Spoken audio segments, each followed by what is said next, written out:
Guys, welcome to Fantastic Fridays, where we're talking about Fantastic Four comics. We got a couple of issues to talk about tonight. Big ones, though. It's Gladiator fighting the Fantastic Four, and it's pretty epic. So we're going to get on with that.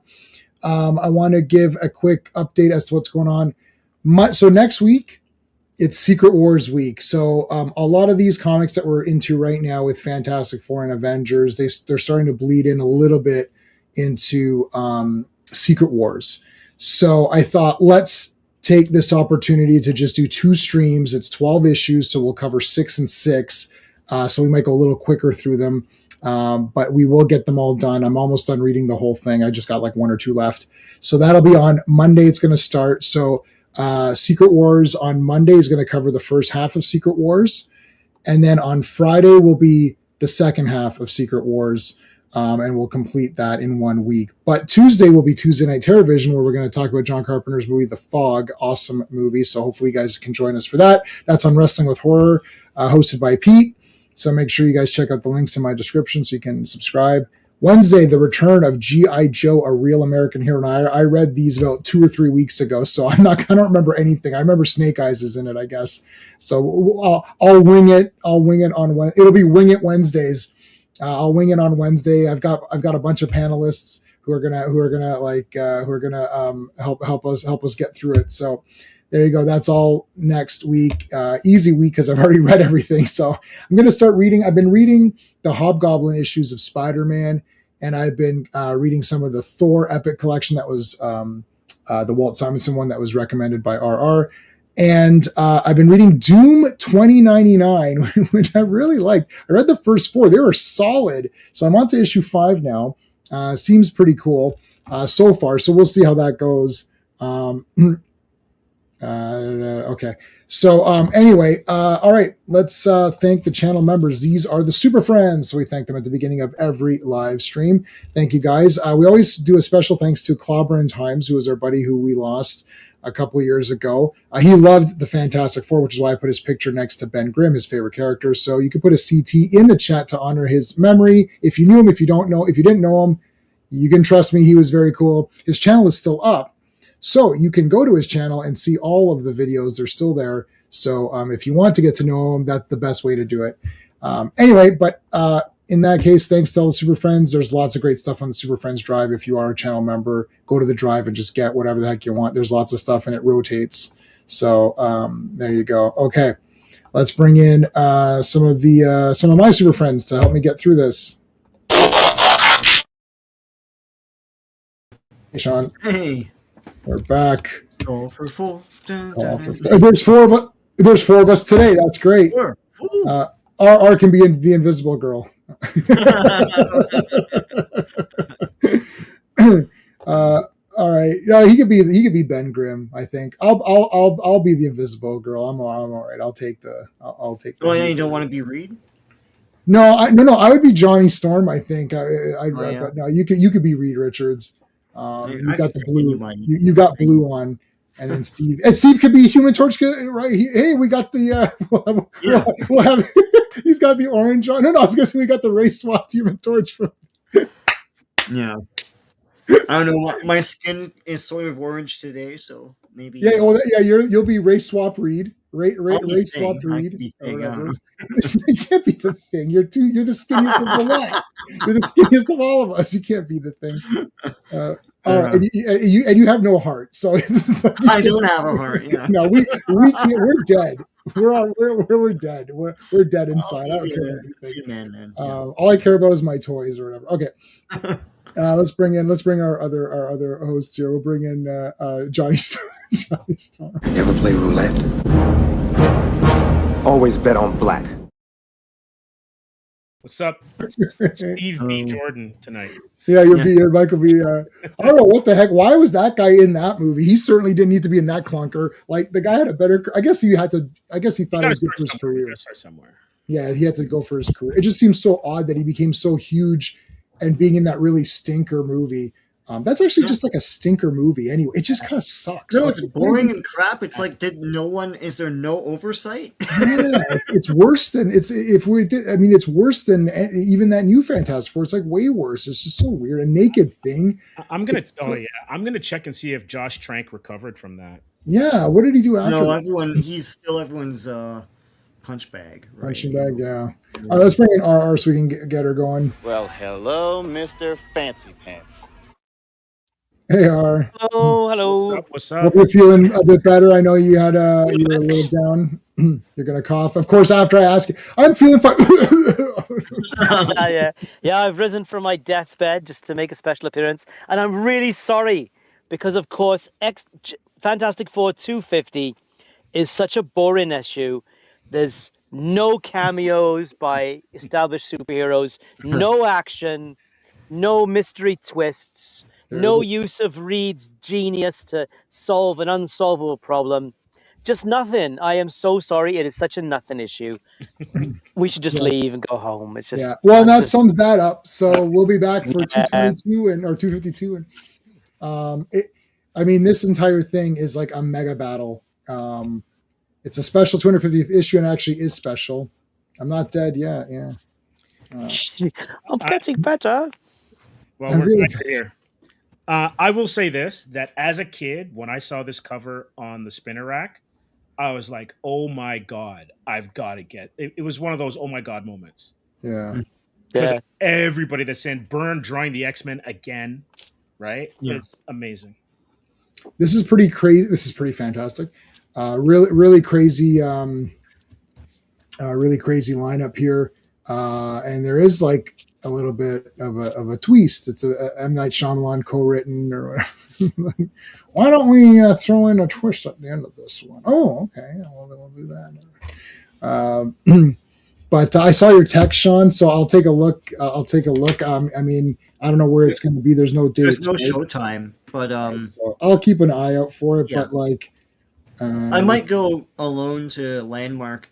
I think they're going to show it. It's like a freaking Whitby, so it's far from me and even way farther for you. Yeah, so that's not happening for me. But yeah, you could. You can go. We can go. I mean, I can go on my own over here if it is over here. Yeah. I did see it in the theater, and I've watched it 100 times since. We're talking about Transformers the movie. Transformers the movie. I'm sorry. Transformers. Oh wow! The movie. That'd be fun to see again. Yeah. So I watched it last night. I don't know. I watch all the time anyways, so yeah. So I've got every format of it. I even have it on YouTube as like a purchased YouTube thing. So, hey, Classic, how's it going? So hey, DJ was here, FK was here, Quagnar is here, Classic is here. Oh, thanks. Scrolls, imitating it. Yeah, so we can go on our own. If I'll see if any of the guys want to go, they might want to go. Yeah. If not, literally. Yeah. So wait, we got to do the credits first. Sorry, let's do the credits. Right. So Fantastic Four number 250. Yeah. The cover art is by John Byrne and Terry Austin. The release date is October 19th, 1982, but the cover date is January 1983. Editor-in-chief is Jim Shooter. X Factor. Written and penciled and inked by John Byrne. Colored by Christy Shield.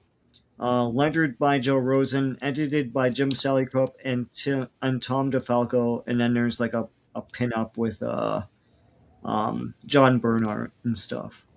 Mm-hmm. Yep. All right, 250 X Factor, not that X Factor.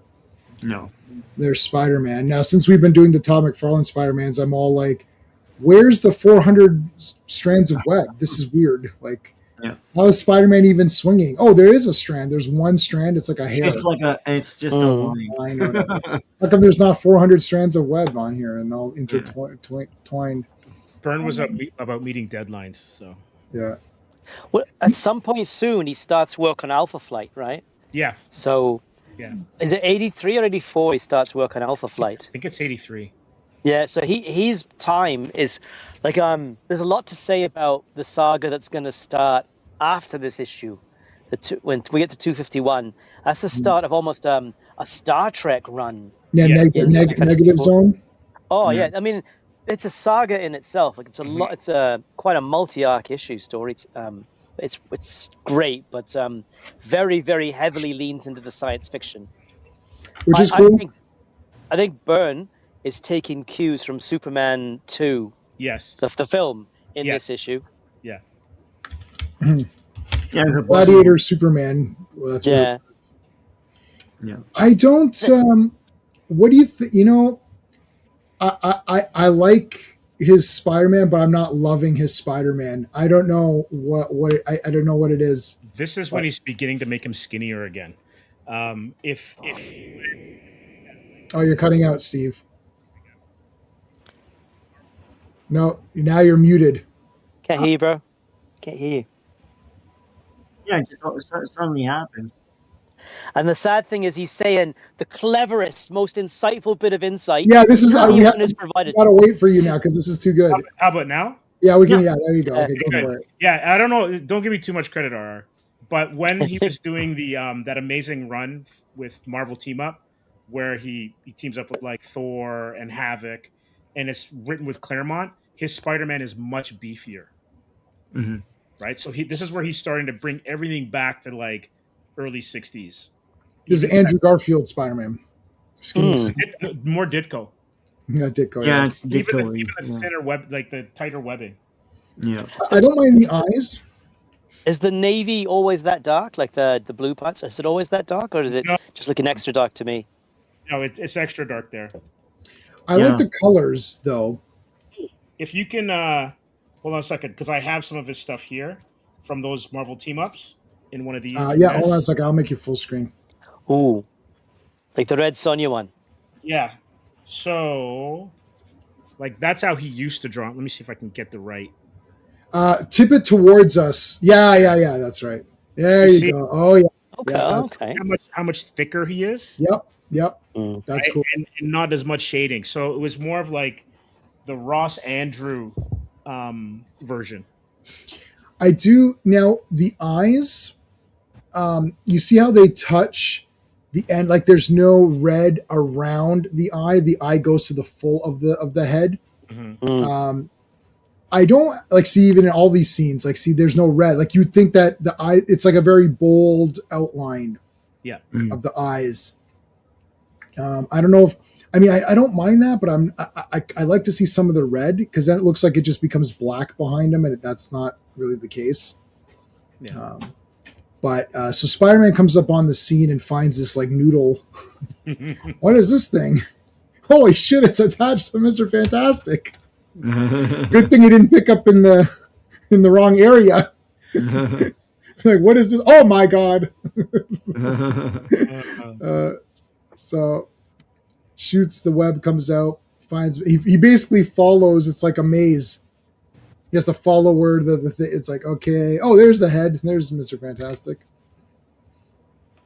You all right, Mr. Fantastic? I'm okay. Here's remember when Gladiator lifted an entire building?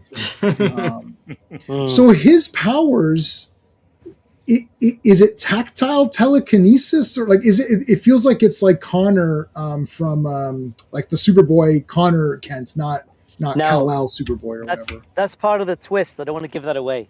Okay. Yes, it's a little bit. Yeah, That's- I mean, I think everybody knows. Hey, Al. That's integral to the twist. Yeah. All right, so he lifted a building. That's weird, but people lift buildings all the time, so it is what it is. He didn't finish connecting his little pyramid symbol. Like you could have connected that spot, but all right. Yeah, I'll fine. do this later. It's G-force on an angle. That's all. It's like Yes. see again, Spider-Man. You see how it doesn't leave any room for the red around it. Yeah, it It's- looks it's- weird. Yeah. that's part of the it's like throwing me off. Like it's definitely making my eye. Sometimes when something's cool, you're looking at it, but something, I'm not saying it Yeah. looks bad, but it's throwing me off. So I Like keep his noticing head's it. fisheye. It makes it look like his head's in a fisheye lens. And he Yeah. also brought back the webbing underneath the arms. Yeah. And the webbing is there. Yeah. Okay, classic cover recreated down here. Yeah. Yes. What? Take that, brand new day. Yeah. This awful cover that everyone hates and no one recognizes. Yes, so there, that's cool. But with Reed, that is very cool. It stands for horror. Oh, yeah, Sean, were you there when I debunked that and said it stands for super? The S stands for Superman. Yeah, no, I was there. We were both like, it stands for Superman. That's what it stands for. God. Why does the scientific family born of the matrix of science have hope as their symbol of their family? It doesn't even work in their bullshit fake No. reinterpretation of the. Anyways, Yeah. I can already see that's a wrap. It's probably the movie that did that because he Yeah, has it the is. S in the movie, and then after that, everyone's like, "Oh, it's like it's the crest of their thing." No, it's just them being. We'll put the symbol on like. Yeah, in the movie it is supposed to be that's their crest, but then later they make it say that's also the crest, but it symbolizes hope, even though they're. But in that movie they say everyone is born under their certain thing. So if you're a warrior class, you have to be a warrior because that matrix makes you a warrior. So the matrix makes the. Oh no! The Superman the movie. Yeah, I know. Superman the movie had the crest, Yeah. but they didn't say it stood for hope in that movie. I'm talking about Man No. of Steel. Yeah. No, Yeah. no. Richard Donner's movie Man of had Steel. the house. It's the crest of the house. Yeah. Yeah, the house because Jor-El wore it. But I'm saying later they went further to explain more of it. Oh, it's not just the crest of the house; it also means hope. It's like, okay, but why? Yeah, you can't just do a cute, fun thing for a movie. It has to fucking be a lore. It's Right. like, god damn. Yeah, it's just it's just S. That's it. Yeah. All right, here comes Cyclops. This is probably my favorite Cyclops outfit, or the one I like to see a lot. Actually, these are all the good. This is like almost like the perfect. This is X-Men the arcade game, which is like the It's perfect. the arcade X-Men, yeah. Yeah, arcade X-Men is almost. This is the also the perfect key art X-Men of like the 80s. It's like the NES game, all Yeah. that stuff. Yeah. one. Yeah, Storm with this particular black outfit with the yellow trimming and the Yeah. Colossus and that. Yeah, they thing. made all those for that 3/4 inch line. Yes, yeah. the universe or whatever it was It's called. it's these guys. Well, it's at least Cyclops and Storm. Yeah. Yeah. I mean, last time he saw these guys, he was kicking their asses all over the moon. Yes. Yeah. Yeah. All right, so now they show up, and so this is the X-Men. X-Men or Yeah. Yeah. What was that? The Sega game? no, that was the that was the arcade. In the arcade. Yeah. Hey, Headcase, how's it going? Yeah. Oh, Capcom vs X-Men. Yeah, that's pretty good too. Yeah, that's It is a good game. Pride of the X-Men. Yeah, I love Pride of the X-Men. Actually, I thought that was good. Thought it was Friday. It is Friday. You got me nervous for half a second. I was like, it's Friday, right? Because I'm going to get waffles tomorrow morning. Okay, so I The love people. this. Yeah. The people. Yeah, I always it's the people. Yeah. So he smashed. Oh my goodness, he smashed Ben with like a bus. oh yeah. Ben's knackered. He's absolutely buggered here. Do they? I wrote Electric Company. I can't remember if they mentioned it here or as a thing. Oh. Like I couldn't remember if that was like, hey, wait a minute, they mentioned the Electric Company. This is way past that, but yeah. Yeah, they may. Okay, but I don't know why I wrote that, but I wrote it. But we can see if it mentions Flame On. So he's got to burn through and get to Ben. I like how he like can't tell. He's like, I can't really hear through his rock chest or whatever. That's very cool.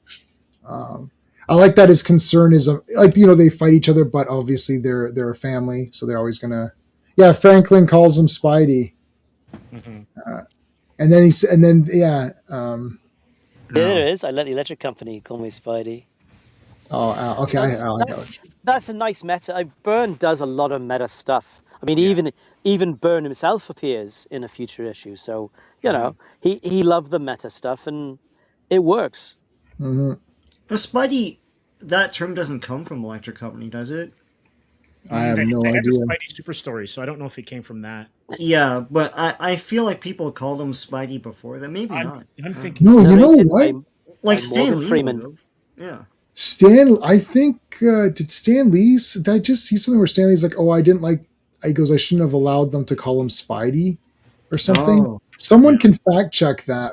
Quagnar's if Quagnar's what? here, he might know. I have them all on Blu-ray. I can take a look later and see if they called him Spidey. I thought they always just called him Spider-Man. Maybe not. Yeah, and I'm doubting I'm not sure now. Anyways, but we can check that if there's time at the end. Actually, he did it. Stan did it. Yeah. Stan called him Spidey. So letter. then maybe he was saying he regretted. In a letter, yeah. Yeah. Hey, Vaughn. Hey, Vaughn. What's up, Vaughn? Hi, Vaughn. All right, so there's Mommy, who's all beat up. Here comes Spider-Man. See, Electric Company. I let the Electric Company call me Spidey. See, he says it here. So that's neat. Yeah, like he made the deal with him or something. Yeah, like he like. As legend has it, Stan Lee supposedly sold him the rights for $1, like $1. Really? So yeah. Hey, Plushie. That's the legend. He's a carnival barker, so I don't know if it's true. Yeah. So Reed is slowly working out how Gladiator is able to do all of these things. And he's got to devise a way. So I like one thing I do like about these FFs is the what RR said from, like, I don't know, whenever when he first started the Byrne ones, where it's like Reed thinks things out. He's always thinking things out, but it's really more like, okay, hold on a second, let me really piece this together, and lets the reader, like, he'll explain it to the reader so we understand what he was thinking about. Go ahead, Steve. Kirby's Reed is Kirk. Byrne's Yes. Reed is Picard. Buddy. Yeah. Oh, beautiful. That is beautiful. Yes. Do you know, I was going to say that Burns Reed is more Sherlock Holmes. Yeah. That he's Okay. sort of Always all solve it. these. Yeah. Yeah, it's solutions, right? He's very solutions based. It's okay. This is the data, the facts I have. I can coldly and unemotionally assemble it in my brain. So put he's it together. Spock then. Yeah. So it's Kirk and Spock. Yeah. Yeah. There you go. That's even easier. And they both would have been around for this, so they definitely. Oh yeah. And yeah, Sherlock Holmes, yeah, definitely, obviously. But I mean, everyone is Spock is Sherlock Holmes. Like, everybody is Sherlock Holmes, anyways, right? So it's Batman is Sherlock Holmes. Batman is with the Shadows outfit, and in some cases traced from the Shadow, especially when Bob Kane drew him. So we do get an explanation. Hey, I didn't realize Franklin's wearing the Spider-Man colors. Yeah. He's a secret Spidey fan. He's not even a FF fan. Oh, Dad, you're boring. I don't like the FF. I like Spider-Man. I think Franklin would be a Spider-Man fan. Absolutely. Well, he's worn Spider-Man shirts before. He has worn Spider-Man shirts before, yes. Yeah, so he wouldn't be a fan of his old man and all that. Just wait to the next page. It's like, all There right. it is. Seems to have forgotten all about me. It's like, you and me, oh well. Hope they don't Who's expect wanna me to babysit? babysit. Yeah. Yeah. There's Franklin as a dwarf or whatever. It's like he looks older. He looks like Johnny. He looks like Johnny Storm or something. You got to catch the beginning of Tonight on the Trees. Bernie Rosenthal. Oh my God. There's some Wow. deep cuts. Because he also worked on Cap with Roger Stern, right? So Yeah. he knew all these characters. Okay. Yeah, there's Bernie, who was in the Albert Pionn. Oh yeah. She's in the Albert Pionn Captain America movie in the beginning. That's right. Yeah. Yep, Bernie. And then, but then she grows old, and then he dates her daughter. Okay, that's that is weird, but all right, Cap. So there's Captain America, and there's the crash, and then what's going on up there? Now Captain America has the purple shirt on, so that's cool. What better disguise? Who would assume that Captain America would wear purple shirts? So Yeah, it's a that's the perfect, villains. perfect disguise, right? It's like, oh, that can't be Steve Rogers. He'd never wear a purple shirt. Right, only villains wear Red, purple. white, or blue. Yeah. Wait a minute, that's not red, white, or you're right. With a white belt. Oh my god. Well, but it's a mixture of red and blue. So maybe he's thinking Yeah. that. It's also nuts too. Like that scene is replayed in countless movies. So Spider-Man 2 when he's with MJ. Oh yeah, Mm. Attack comes through the diner or whatever it was, like the coffee shop. Yeah. Tons of movies have used this kind of thing, that scene. Yeah. And panel number 4, J-Man, tell me that's not Superman. yeah. That is Superman. That's exactly Superman. The face. Superman. That's John Byrne's Superman. He's just not doing this. Yeah. Right. Yeah. Yeah. That's guaranteed. That looks exactly like him. Here comes the CA. So what I was referring to is after reaching the X-Men arcade cabinet, and it was 4-player. My bad. Yeah, and then I played the 6-player one, which is really cool. Yeah. So our friend Steven has the arcade 1-up version, which is 2 players, or is it 4 players? No, it's 4 players, I think, of the X-Men arcade. I love that game. I had it on my phone until they took it away. Yeah. Stupid losers. Captain America. And Captain America's great. I played that in the arcade. I had that for Genesis. I had that for Sega Genesis. Right, yeah. Okay. So now the X-Men, I guess in brackets, are fighting, or in quotes, are fighting the Gladiator. And he's got Captain Marvel Jr.'s cape. But he smashes through stuff. So Colossus was going to throw, like a big, huge, like building on him or whatever. He smashes through it. Look at all the. Oh my God, Vince Coletta would have lost his mind. You just arrange some of these. We get it, John. We get it. There's broken bits. You don't need to have 4,000 of them. I think Perez had a rule that you create 10 times the amount of rubble that you would expect when you make something explode in a comic. I think I heard that in an interview with Shooter. Shooter was describing George Perez, and that was his technique. That he would, whatever the amount of rubble you'd expect from something to getting destroyed, like a brick wall or whatever, that you make it 10 times that for dramatic effect, right? That makes is so cool. Considering how dense some of his panels were with detail. Yeah. There's a lot of similarity between Byrne and Perez, I think. Mm-hmm.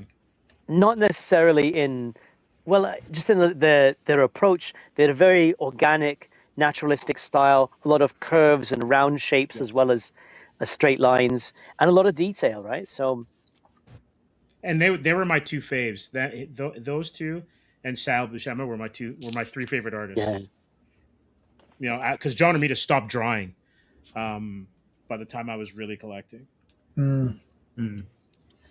And this is the best Storm outfit too. I think. This is just. The white in the cartoon, the white is cool. It looks neat, but like this right here, I only have one Storm action figure, and this is the one. Oh no, that's a lie. Oh no, that's not a lie. I counter my lie. I only have this. This is the only one I have. I didn't get the X-Men 97 one because I missed out on it, and that's literally the only X-Men 97 figure I'm missing out of the waves that have come out for the first season. But this costume's best. I like that tiara, whatever it is. That looks cool. They have yet to really replicate this, perfectly. That's one of the things with the X-Men that irks me. Like Spider-Man can always get a costume that looks cool. The X-Men never seem to have one. So they always come across as very bland. And I don't like when they're all uniformly wearing the same thing either. That's always very boring, like the yellow suits or whatever. No one's ever tried a accurate Nightcrawler costume live action, eh? I know, he's so cool. He has to be one of the most neatest characters. A silhouette that you guys, Steve's mentioned before, the silhouette of the guy. Like if this was filled in all black, you'd know that's Nightcrawler. Tell the feet, you could see that, the spiky shoulders, the tail. That's why Storm works too, because her cape gives you it's got that loop or whatever, right? It gives you motion even though she's static. And that's why when people say that capes are stupid for superheroes, not when it comes to visually. Right. There's so much you can do. Imagine Doom, perfect. There you go. It's got the it's got the loops or whatever. Yeah. And Doom a little cape belly is button not the ring. same. Yeah, that is awesome. Yeah, why don't they make this like they should do these characters? Okay, anyways. And who's your favorite guy? Yeah, I've got like 2 or 3 of those. Yeah, I figured you did. Yeah, I got a bunch of those. These are ideas that Byrne is going to take back when he takes over Superman. Yeah. So who knows? This is years before he does it, but he clearly had these ideas in mind when he started Superman 86, after Crisis on Infinite Earths, and just, so many ideas from this comic in particular. So influential. What year was this again? This is 1983. He Okay. takes over Superman in 86. Yeah, so 3 years removed. Yeah. X-Men 97. Yeah, I've watched the first 3 or 4 episodes of 97 season 2. I'm loving it. And I've been watching the old series as well. I absolutely love it. That's the real X-Men. I don't care about the movies. I don't care about Emma Frost being in a full winter jacket with pants in that movie, and they cast her. And I don't care about the fake Jean Grey from Spider-Man. They're all the fake X-Men. But the real X-Men is X-Men 97, which is a great cartoon. They should just make that a movie. They should just make that a 100-minute movie every year. Just make one X-Men movie every year, animated like that. That's it. Put it in IMAX. That's the end of it. Guaranteed. That's guaranteed money because people will go. And animated movies cost nothing. Hey, Phantom Outside. And they cost a lot. Yeah, but they're doing the show, right? Like so they could easily take like 6 episodes and mash them together and do one story. And make it like way more in betweening and stuff. Yeah. Like up the animation, and of course, you can make it a bit better. But you're doing one a year, right? So wait a minute, what's going on over here? So looks like a Gladiator here's came in from underground, and Spider-Man saved Nightcrawler, and Nightcrawler is very, of course they're buddies, and he's very grateful for being rescued. But no, he puts his tail around his leg and starts to choke the crap out of him. I will kill you. And he doesn't have his accent. Yeah, and he's not German anymore. Yeah, What the hell happened there? That's he's weird. not German anymore. He's like, that wasn't English. Yeah, that was some other kind of talking. So I wrote, the X-Men are acting odd. What could it be? I have no idea. I don't know. Huh. Don't spoil it in the chat, even though I spoiled it like when we started. But nobody was watching when I spoiled it. It was only like the people who already know the answer. It's like Quagnar was watching. He already knows what the answer is. But all right, what's going on over here? Wrapping that tail around the legs here.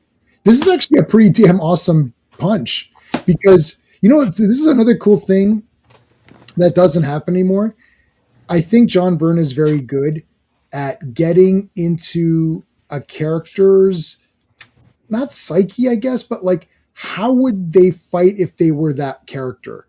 I guess psyche is the right word. Like, you see what I'm saying? Like, because like if you're drawing this, I think if you're saying, okay, I got to draw Spider-Man and Nightcrawler are fighting. Okay, so they're punching each other and throwing each other. Yeah, but Nightcrawler would be doing acrobatic things like grabbing, like maybe like holding him and kicking off of him, and then maybe like, I love the fact that you can see what's happening on this panel right now.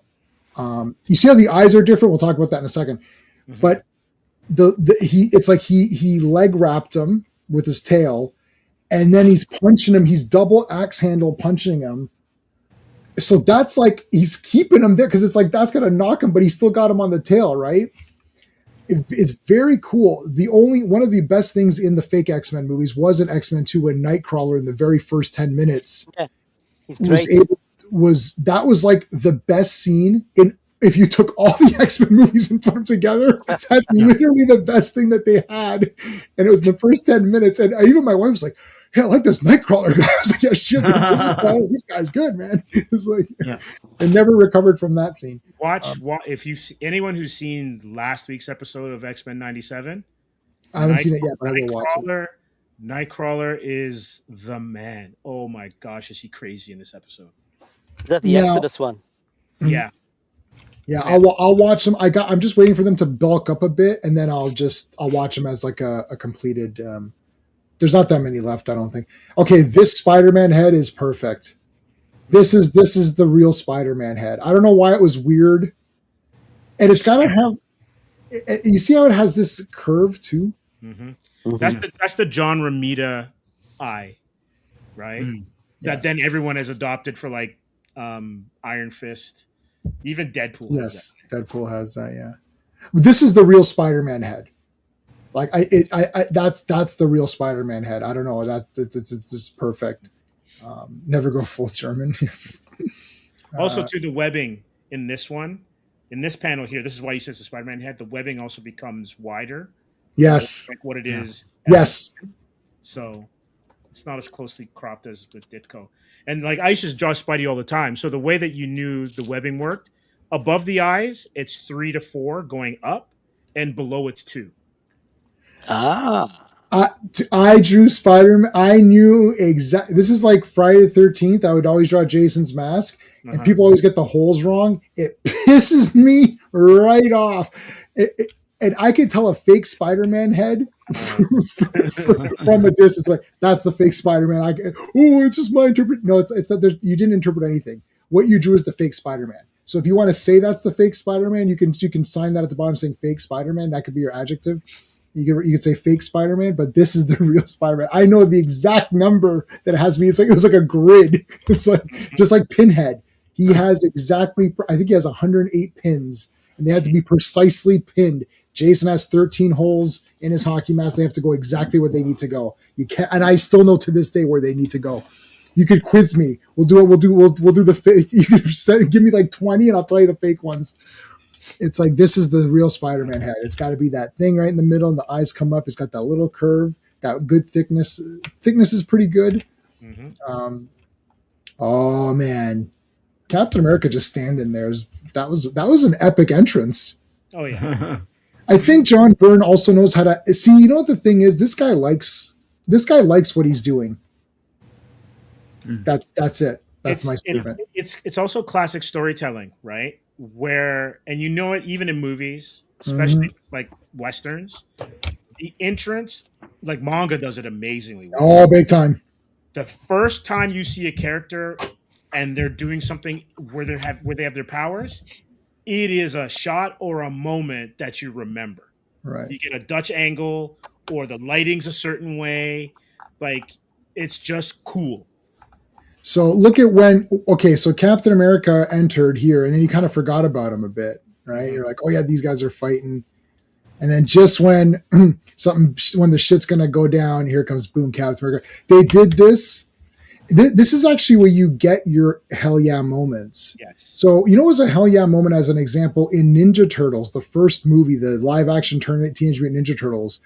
Because you had seen Raphael and Casey Jones have a scuffle earlier, you're like, oh, Casey's pretty formidable. He's tough because this guy's a ninja and he held his own, right? Then when he's listening on the radio, and then he sees that the Foot are attacking Raphael, and then they're beating the crap out of him, and then they're all fighting, it's like, duh, and it stops, and he's like, you mind telling me what you're doing to my little green pal over there? You're like, oh shit, because he's got and they zoom in, they zoom in. It's like, first he's got the goalie stick. It's like. And they zoom it up. It's like, oh shit! And then they're like, who's that? And like, it's Wayne Gretzky. Is it Wayne Gretzky on steroids? On steroids. I love that movie. I love that movie too. But that's a pumped up moment. Yeah. Even when Shredder enters the fight towards the end, where they're when he drops down. He drops down. You're like, yeah. And then yeah, right. And he goes, you know, it was all fucking fun and games. Now you're dead. Right? They're like, pretty much. Yeah, I love it. So this is a great moment. It's like, oh, the shield, and it goes right back to him and it bounces. This is one of the better bouncing. A lot of the times the bouncing felt kind of fake. Like my mind was able to wrap my head around this. I'm like, okay, I see. He was standing over here somewhere and he threw it. And then it hit here. And then see, he even shows where it's going to land so your eye can follow it. So it's going to go on the ground here somewhere. It'll go punk, punk, and so it'll go like this, right? But that's also the storytelling. Because the shield draws your eye. Yes. If we read left to right, it draws your eye to the right. And then the story device of it coming back brings you to this panel where Cap's standing. Yeah. It's awesome. Can you buy X-Men? It's only on Disney Plus. Yeah. I might have it, DJ. I can check. I might have it. I can put it. I might be. It'll be a lot of gigs though if I try to put that on the drive for people. Mm-hmm. It can be done, but you'll have to see what the other members have to say about that because I'll have to remove everything. Remove stuff. Yeah. I'll have to remove all of it. I can put it on the drive and then. You would have to get it right away so I can remove it because I can't cater. I can't just do it for one person. I don't mind, but let's see what the other members say. Put a post, maybe reply to my post or something, and see if people want it. And I could probably get season 2 as well, because you can't purchase it. So I have Disney Plus, but I've also been keeping a copy for myself of X-Men '97 because I do plan on watching that a few more times, and I'm scared that Disney Plus might take it off. All right, now Captain America's in, and now Nightcrawler's like insolent pig. You know what? I don't think this is Nightcrawler. I'm going to throw that out there. I could be wrong. And then he backfisted the crap out of him, and then Colossus punched him in the back. Oh, yo, this is awesome. Smack right or clong, and that's a great sound. Clong. It's like the shield hitting it's like the Gong Show or something. What is Colossus's metal skin technically made of? Have you ever divined it? I don't know. Is it steel? Osmium? I think it's osmium. Something like that, right? That sounds familiar. So vibranium and osmium coming together. Mm-hmm. Daredevil must have heard this.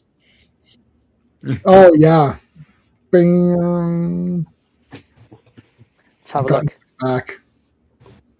It says organic steel-like substance that possesses the structural properties and density of osmium. So it's not actually osmium. It's osmium adjacent. All right. Comes the blasts here, the optic blasts. So Cap drops a hint there, though. There's no way I could have missed his approach unless he's suddenly able to change size at will. Wait a minute. Wait a second. Osmium. And then Spidey's, what the heck did Colossus hit him with? That shield is supposed to absorb any impact. Wait a minute. Wait just a second here. Back to but this is a Fantastic Four comic, so let's get back to the Fantastic Four.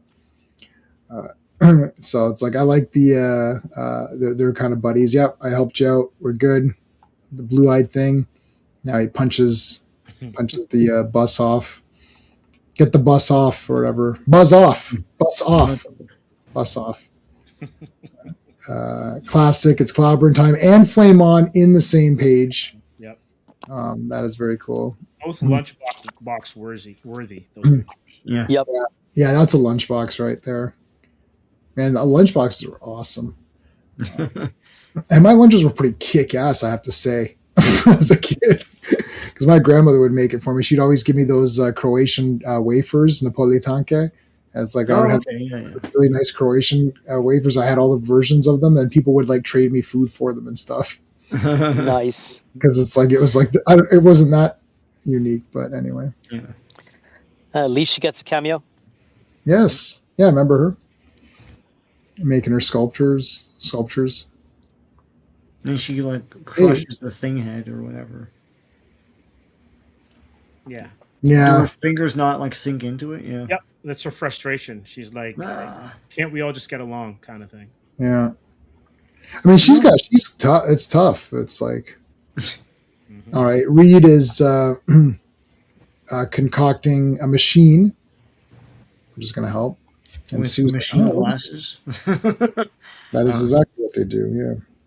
Yeah. So Reed's making a machine. Yeah, that's fine. Very evil, but not necessarily. Okay, no, very nice, very evil. Yeah, I know. Okay, I know where he's DJ. So again, it's just making the machine. In the meantime, the guys are beating the crap out of each other.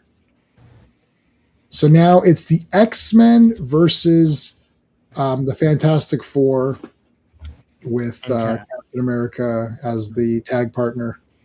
Captain And Spider-Man. And Spider-Man as a tag partner. Yeah, I forgot. He's more like the guest referee. He takes a spider suit off and it's the stripes. And it's a striped suit. Or whatever. Yeah. All right, so he threw Colossus versus Thing. That's a cool fight. Yes. Yeah. So the first time we've ever seen them in the panel fighting each other. Yeah, I'm wondering that. Well, we haven't seen it in Fantastic. Well, we haven't been reading X-Men on here. FF don't really show up in them. when we do X-Men, we're probably gonna, I don't know if we want to go, I guess we could go from the very beginnings, but there's a lot of reprints before it gets Well, no, we just go in and we skip the reprints. And skip the reprints and then just Yeah. go right to the giant size and continue Yeah. from there. That's where it gets X-Men really. Fantastic Four is it a giant size, Daniel, where they fight the Badoon? What is it a giant size? It's an annual or a giant size double issue or One of those, whatever. yeah. Yeah, in the early 80s, there's a Fantastic Four team up, and it's probably before this, I would say, because the FF still have their current costumes. Right. With Archon's in that one, the guy who throws lightning Right. bolts. I love Archon. Yeah, he's the Tundra. best. It's worth the drive to Archon. I had to Google that. That's like the deepest cut in the universe. You have to like literally know exactly where. All right, here comes Gladiator again. See, there's always like a lot of gold. Like, look at it in the background here. Like, what's Cyclops doing?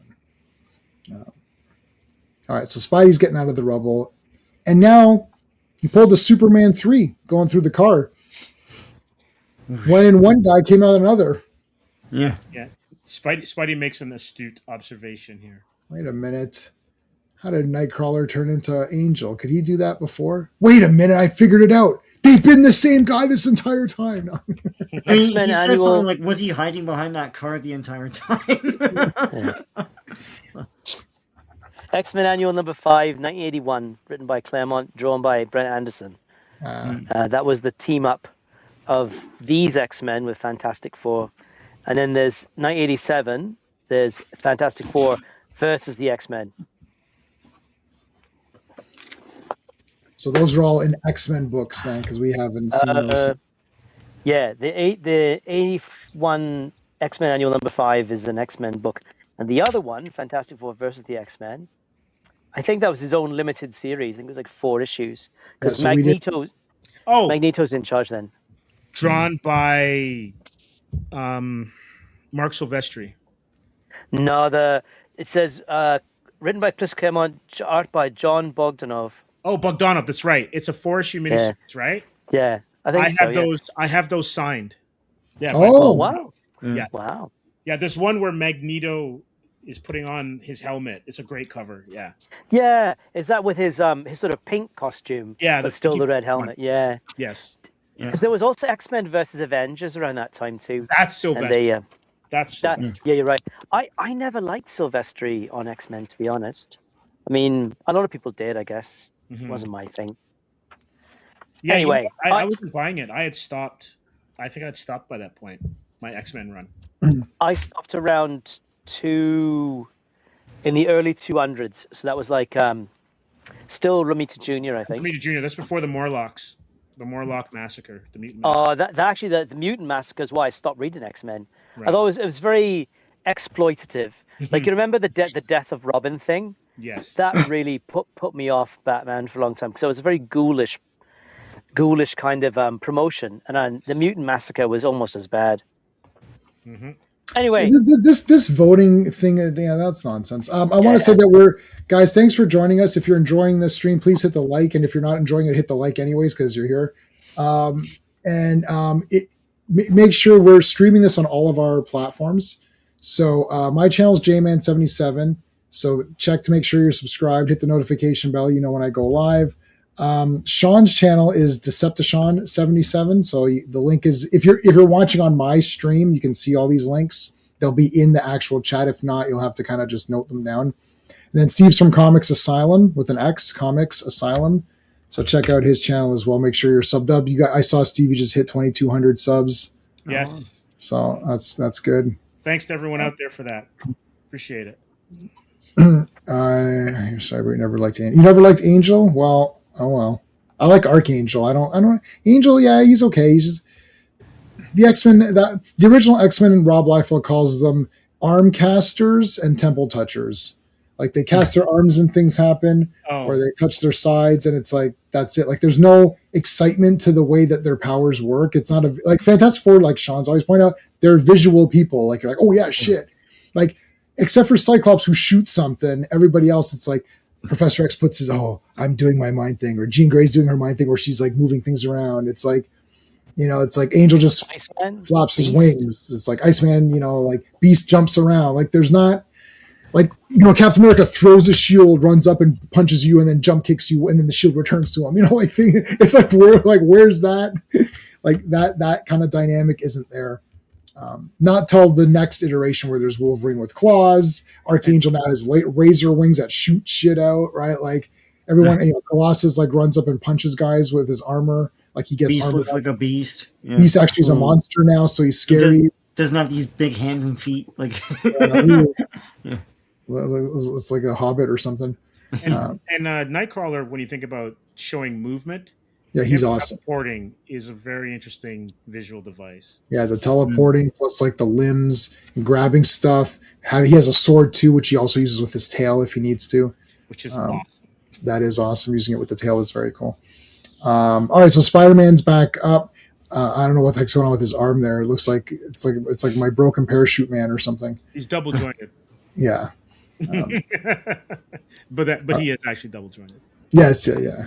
Look at this alliteration. Okay, tall-tailed and Teutonic. It's your friendly neighborhood Spider-Man. Yeah. Whoa! Quickly, give me a Ratty Blaster or Ratty Blaster. What the hell? It's krypton.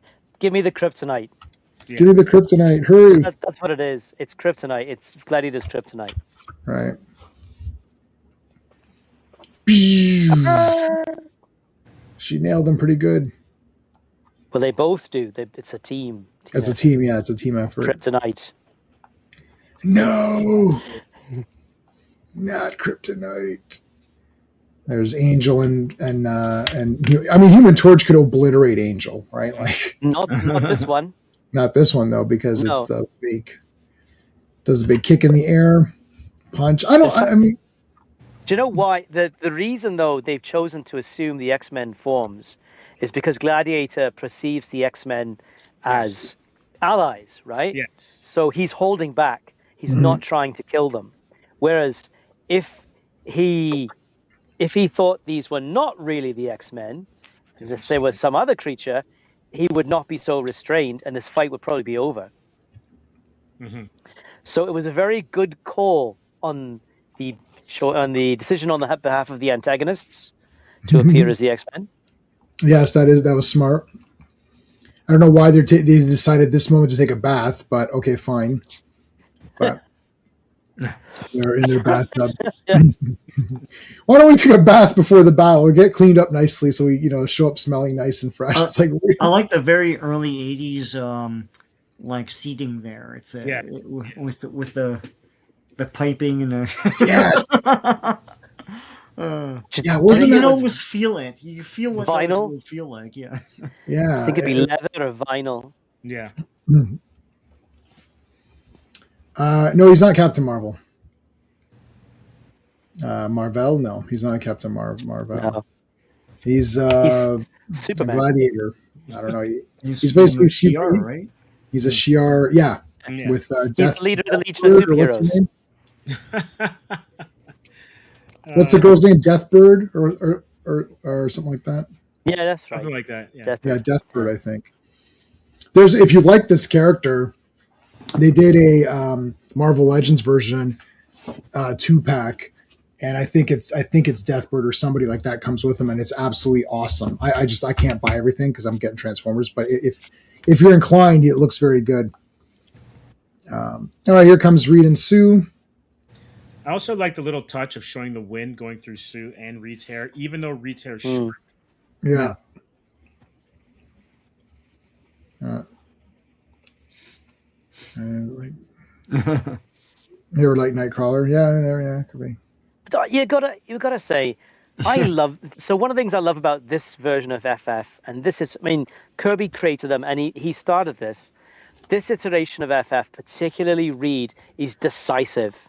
He gets the information, he analyzes it. Bang, we're gonna do something now. We're not gonna sit around. I don't have to ask Sue's thoughts about things. Oh, what do you think? Oh, should I do this? Oh, I can't make a decision. None of that crap from the film.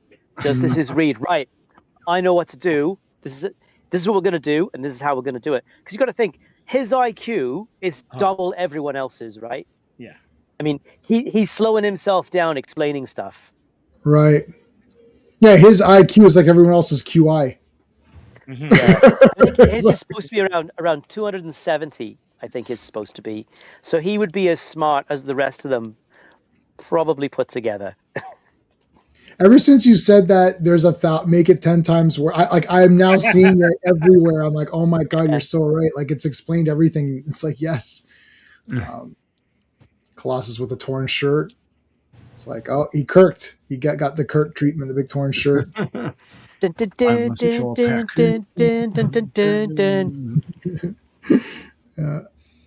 Boom, punches it. Oh man, Cyclops, come on, man, not from behind. God damn it! You were supposed to be like a rock come off him too. Yeah. Oh shit! A piece came off him. Yeah, And he goes, that burned my back, right? And this is always this is the age old thing. Even Gail Simone online got into it because people argue that it's heat. His optic blasts are heat, but No, they're not. No, they're concussive. Force. Yeah. The best was someone drew. I saw somebody draw it as an explanation, just a visual explanation, which was a bunch of fists. Mm-hmm. Have you seen that? It's like they. I don't know what image they took. They took a Cyclops image and with the red, they put a bunch of fists in it. So just think of like it's like punching. You just keep getting punched. Yeah. If you could focus an explosion into a beam, that's what is shooting at you. It's pure concussive force. And I think it is force in TSR. And that's the only reason I'm not that smart. Like I would have known. I would have thought, it's a laser or something, right, or whatever it is, laser blast. But the Marvel TSR role playing game, ding! Thank you, Marvel TSR role playing game. It's a force attack. It is a force attack. So thank you to the TSR people. They're bringing back Dark Sun classic. I know you must have seen that. We'll see. The trailer looks good, but we'll see about that. I don't know. They brought back Luke Gygax. After they urinated on everybody and said they were trash, they're bringing them all back now because Watsy's going down. Hey, Joe Doug, how's it going, dude? How old's Gygax now? Show Doug. Is he not? This Luke Gygax. It's like the grandson or something. Oh, okay. Yeah. Or son or grandson or whatever the hell it is. Gygax, God rest his soul, has been gone for a while. Yeah, I thought so, yeah. NDHR department. EGG. All right. He was like Gary Gygax, right? Mm-hmm. Is the Jack Kirby of role playing games. Yes, I agree with that statement. Yeah. Imagination. Yeah, it's crazy. Yeah. Have you ever played Gamma World?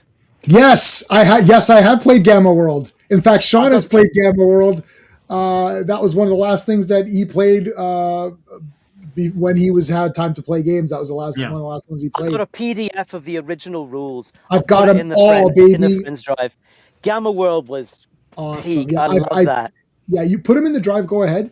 I've got like many versions of Gamma World, so I can give people if they want. And I've got every single Dark Sun module on PDF there ever was. Wow.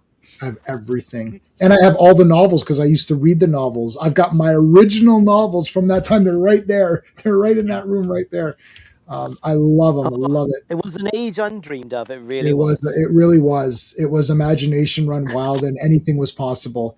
And nobody got angry and saying, oh, this is not representing this person or something. Like no one cared. No. Anyways, Gamma, like Toho Godzilla.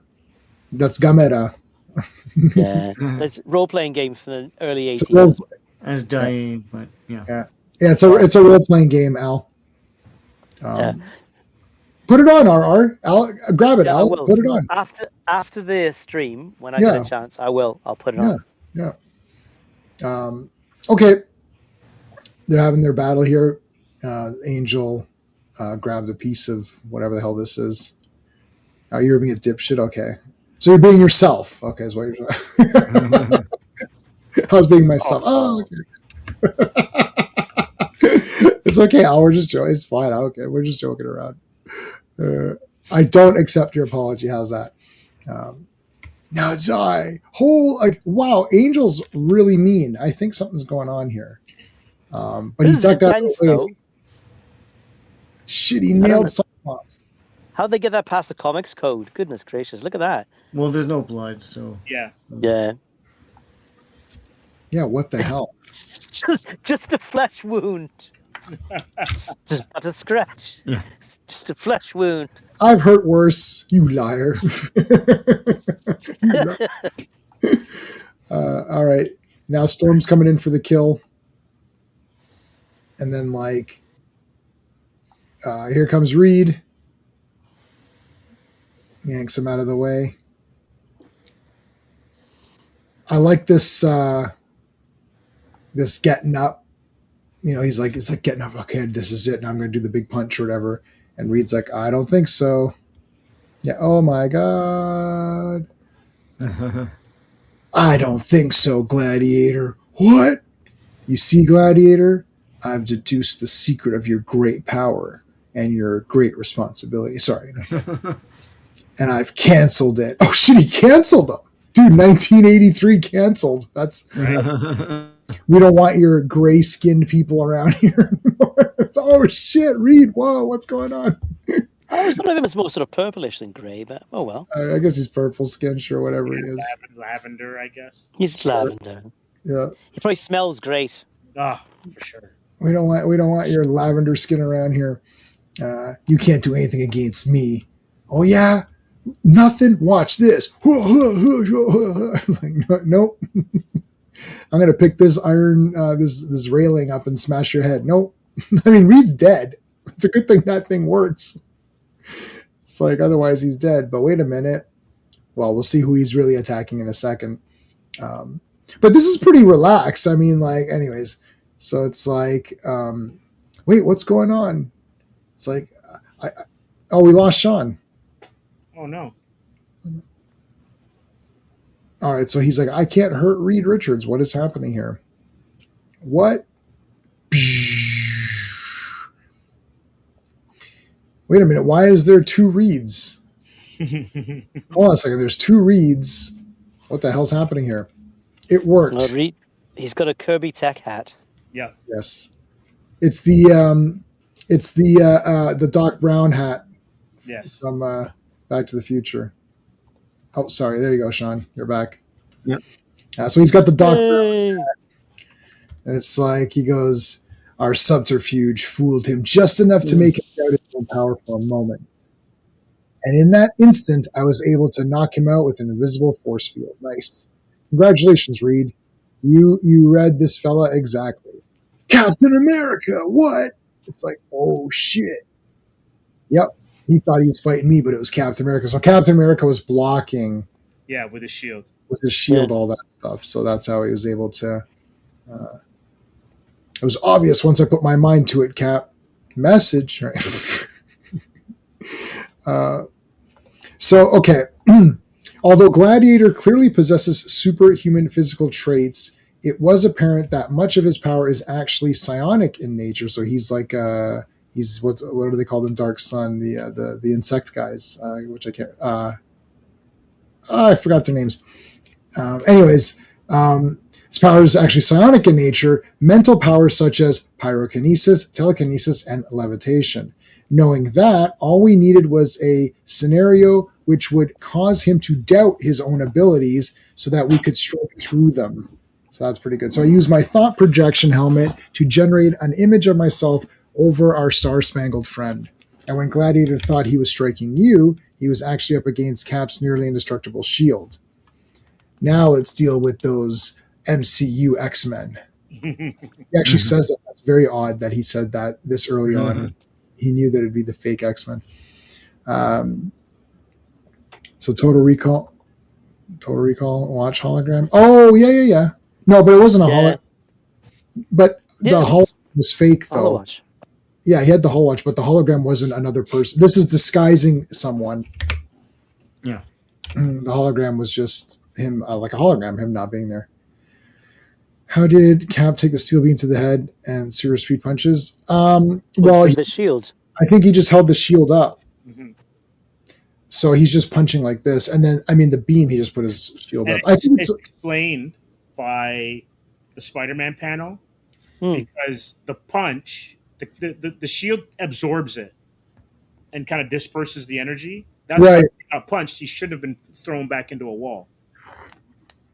So that explains why when he's getting hit, he's not moving. Right. Yeah. Well, oh, yeah. Hold on. Say that again. Yeah, because Spider-Man was there, and he's like, "Wait, how did the Force? He's supposed to draw it in or whatever, right?" Yeah.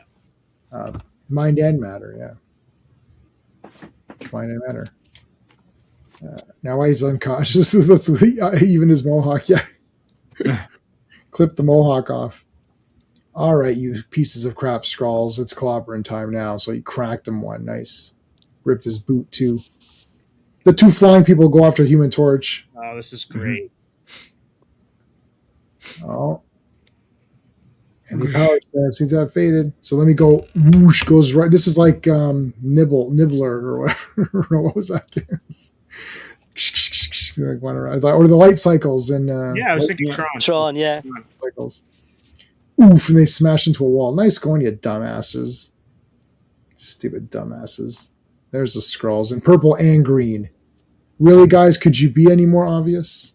It's like we know you're a villain. Oh my god, Mysterio is in purple and green. How did our buddy not catch that? I don't think he knows that rule. I don't think he knows that A rule. different time. Yeah, he doesn't know that rule. What about him, Mr. Mohawk? Well, Mr. Mohawk, I have made a grave error. You Fantastic Four are pretty awesome. You've been awesome for 250 issues now and a couple of annuals and a few annuals. So I apologize for beating the crap out of you in your own comic. That's okay, Gladiator. Giving us a chance to show how smart I am and how well we work as a team. And it gave Spider-Man something to do because he needed an appearance. And it's always good to beat up Skrulls because they're just schmucky and no one likes them. So nobody's rooting for the Skrulls. People are rooting for Jason and Michael Myers and Freddy, but nobody's rooting for the Skrulls to win. They're just dicks. And Cap explains Steve's point about the absorption, like when in Cap's panel on the next. Oh yes. That explains why my shield was so inefficient against them. Colossus must have been used in some kind of energy field or force blast that I mistook to be his strength. Mm-hmm. How did the Skrulls? So sneaky Skrulls. I mean, they can copy the powers, or not really. They can't. No, not really. It's just sort of like only Super Skrull. Yeah, Super Skrull gets the FF powers. Yeah, but yeah, these Skrulls, it's just like they're using tricks to copy technology. And like the thing they had, whatever that thing that Storm threw to Angel. Yeah, mm-hmm. Ratty that mimicked their energy dispersion power. Mm. Stuff like that. But I guarantee you that, and it would be interesting to see if Storm's energy signature in this issue is the same as it is in an X-Men book. So could they have determined that they were fake anyway? Well, see, Gladiator didn't know that they were fake. He thought the FF were the fake ones, so he couldn't tell. But he was just attacking everybody. And because what RR said, he was friendly with the X-Men from before, he didn't expect them. No. Yeah, it works out. It works out pretty good. They were just using tech to mimic the powers. I mean, solved this entire thing in 2 minutes. Yeah, we all know that's scary. Superboy solves all problems in 4 panels. Yeah, the next page is a bit of a groan, but that's all right. And I think, you know what, Classic? I think the confusion is that if you're looking at the comics, I think a lot of the times the people doing new comics don't want to take the time and energy.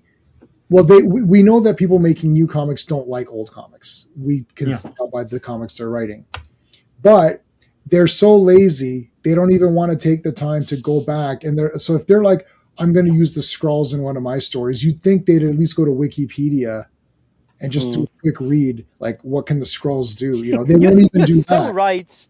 You're so right. You pick up an issue of today's X-Men and go, wow, these guys really hate the X-Men. They hate the X-Men. What is your evidence? Hate the X-Men. Yeah. What evidence do you have? I'm holding it. I'm holding the evidence in my hand. Yeah. I'm reading. It's like the Illuminati. Like, would they want to blow up another planet to save their own? It's like, would they even be in a situation like that? And then secondly, Reed Richards has saved Galactus's ass like 3 times in our streams alone. Yeah. The guy has say one of his. If you look at Reed Richards' resume, it says other talents include saving Galactus's ass every time he needs saving. It's like, so why am I now blowing up planets? And it's like so fake. Yeah. What the Yes. heck? What's with this weird like? This like a Jodorowsky balloon or something, like some kind He's of. gonna tell him. He's taking them to the village to see number Yeah. 2. All right, I'm gonna take him away. Book him, Dano. Now sort of awkwardly placed in there. Yeah, like what It's is like 2 happening? guys scissoring each other and one guy kind of spooning them. And Well, too One guy's bad. dead. You know what? Yeah. You scrolls. One guy was massively impaled. oh yeah. One guy's dead, and if you go back a page, you can see when Ben's carrying him. You Yeah. can see the blood stain on his back. If you scroll boy. up, Yeah, Sorry, where am I looking at? scroll Oh, up. Okay, scroll up to where Ben's carrying the. There you go. Now look at his back. yeah, he's dead. Yeah. He's dead. Ben was nice enough to de-impale him. Yeah. We accidentally killed a couple of Skrull. Well, actually, that Skrull killed himself, though. Yes. The Skrull killed another Skrull. Sorry, the Skrull killed another. Scroll, on scroll crime right there. Friendly fire. Skrulls do not kill. It's like Planet of the Apes. Apes do not kill. Ape does not kill ape. Skrull does not kill Skrull. Yep. But they kill each other all the time. They have murdered their emperor like a few weeks back. They're like, F this guy. They're like, this emperor stinks, and they just killed him immediately. Well, scrolls, yeah. Yeah, they just kill Wait, you anybody. wait till issue 257. All When right. the scrolls show up again. Actually, the scrolls show up in 256, then 257. Scroll. And apes kill ape all the Yeah, time. scroll aside. Oh yeah. No, they don't. Not until part 5, man, where they killed Caesar's son. Right. Yeah. No, they didn't. Ape did not kill Ape in the other ones. They would argue, right? Like Ursus and Zeus and Cornelius and Zira and all that would. I got to rewatch Yeah. all those, man. And the new ones, they super kill. Oh no, those are fake. Oh, the fake Planet of the Apes movies, sure, yeah, they do Yeah. that in the fake ones. How do I know Yeah. they're fake? Because they're not wearing clothing. It's like And you isn't gotta that- sympathize with the apes. It's like, forget this, man. You're supposed to be terrified of these guys. Anyway. yeah. Why are the? Yeah, I don't understand. Oh my god. I Yeah. don't understand And this. the whole, I can. No, that's another. We should do a stream. How stupid We this should is. totally do a Planet of the Apes stream. We should do a be stream. awesome. Well, there is only 5 movies, and all the other ones are fake. It's Well, like, there's the fake TV ones too, which confused me as a kid. yeah, Leonard I and know. the Fakes. It's like Life, Liberty, and Pursuit of the Planet of the Apes. That's my favorite title. At least in that though, they tried to do something. Like, I mean, the remake is poo poos. Yeah, they were like TV episodes spliced together. So Yeah. I have all of it. The Simpsons had this segment, I can't remember, it was long time ago. Dr. Zaius. With Dr. Dr. Zaius. Zeus. Yeah, that's one. Planet of the Apes, the musical. I love that. Dr. Zeus. Yeah, Rock Me, Oh Dr. no, Zaius. they blew it up. Yeah, that's right. No, but Oh the my best god, is the I Dr. was Zaius, wrong. It was Earth all along. You finally made a monkey out of me. Out of me, yeah. Oh god, yeah. All right, so before we go to 251, we'll just breeze through this a little bit. I just kind of skimmed this. I didn't really read this thing. This is the what if the Fantastic Four was made today. No, what if the Fantastic Four? I like this because it wasn't macabre like all the other what ifs. Yeah, they're still the Fantastic Four. They're still They the just have- Fantastic Four. Yeah, you're Yeah, right. they still solve the issue. It's a, yeah. God damn it.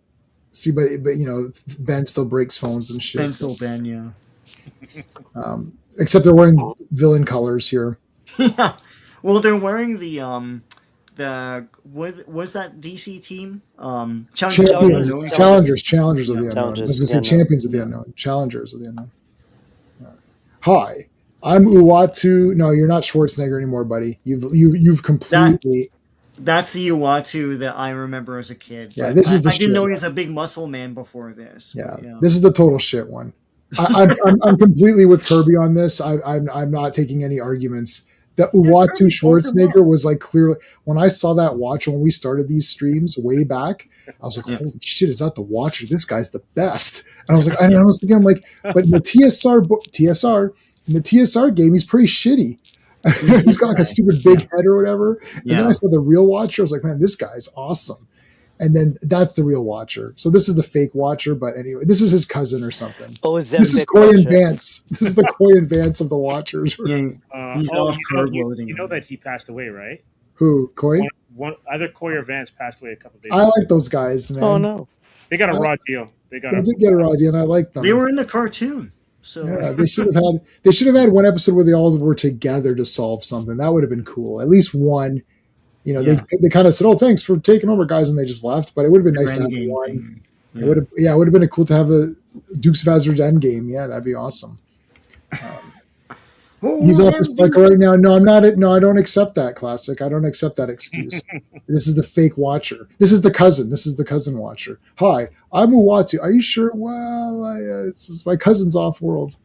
So he's not the Watcher. He's the listener. More like the actor or the interferer. Oh, it's the interferer. No, I'm the Watcher. Breaking a walnut for you or something with his head. Although I am sworn never to interfere in the events of mortal man, here I am interfering.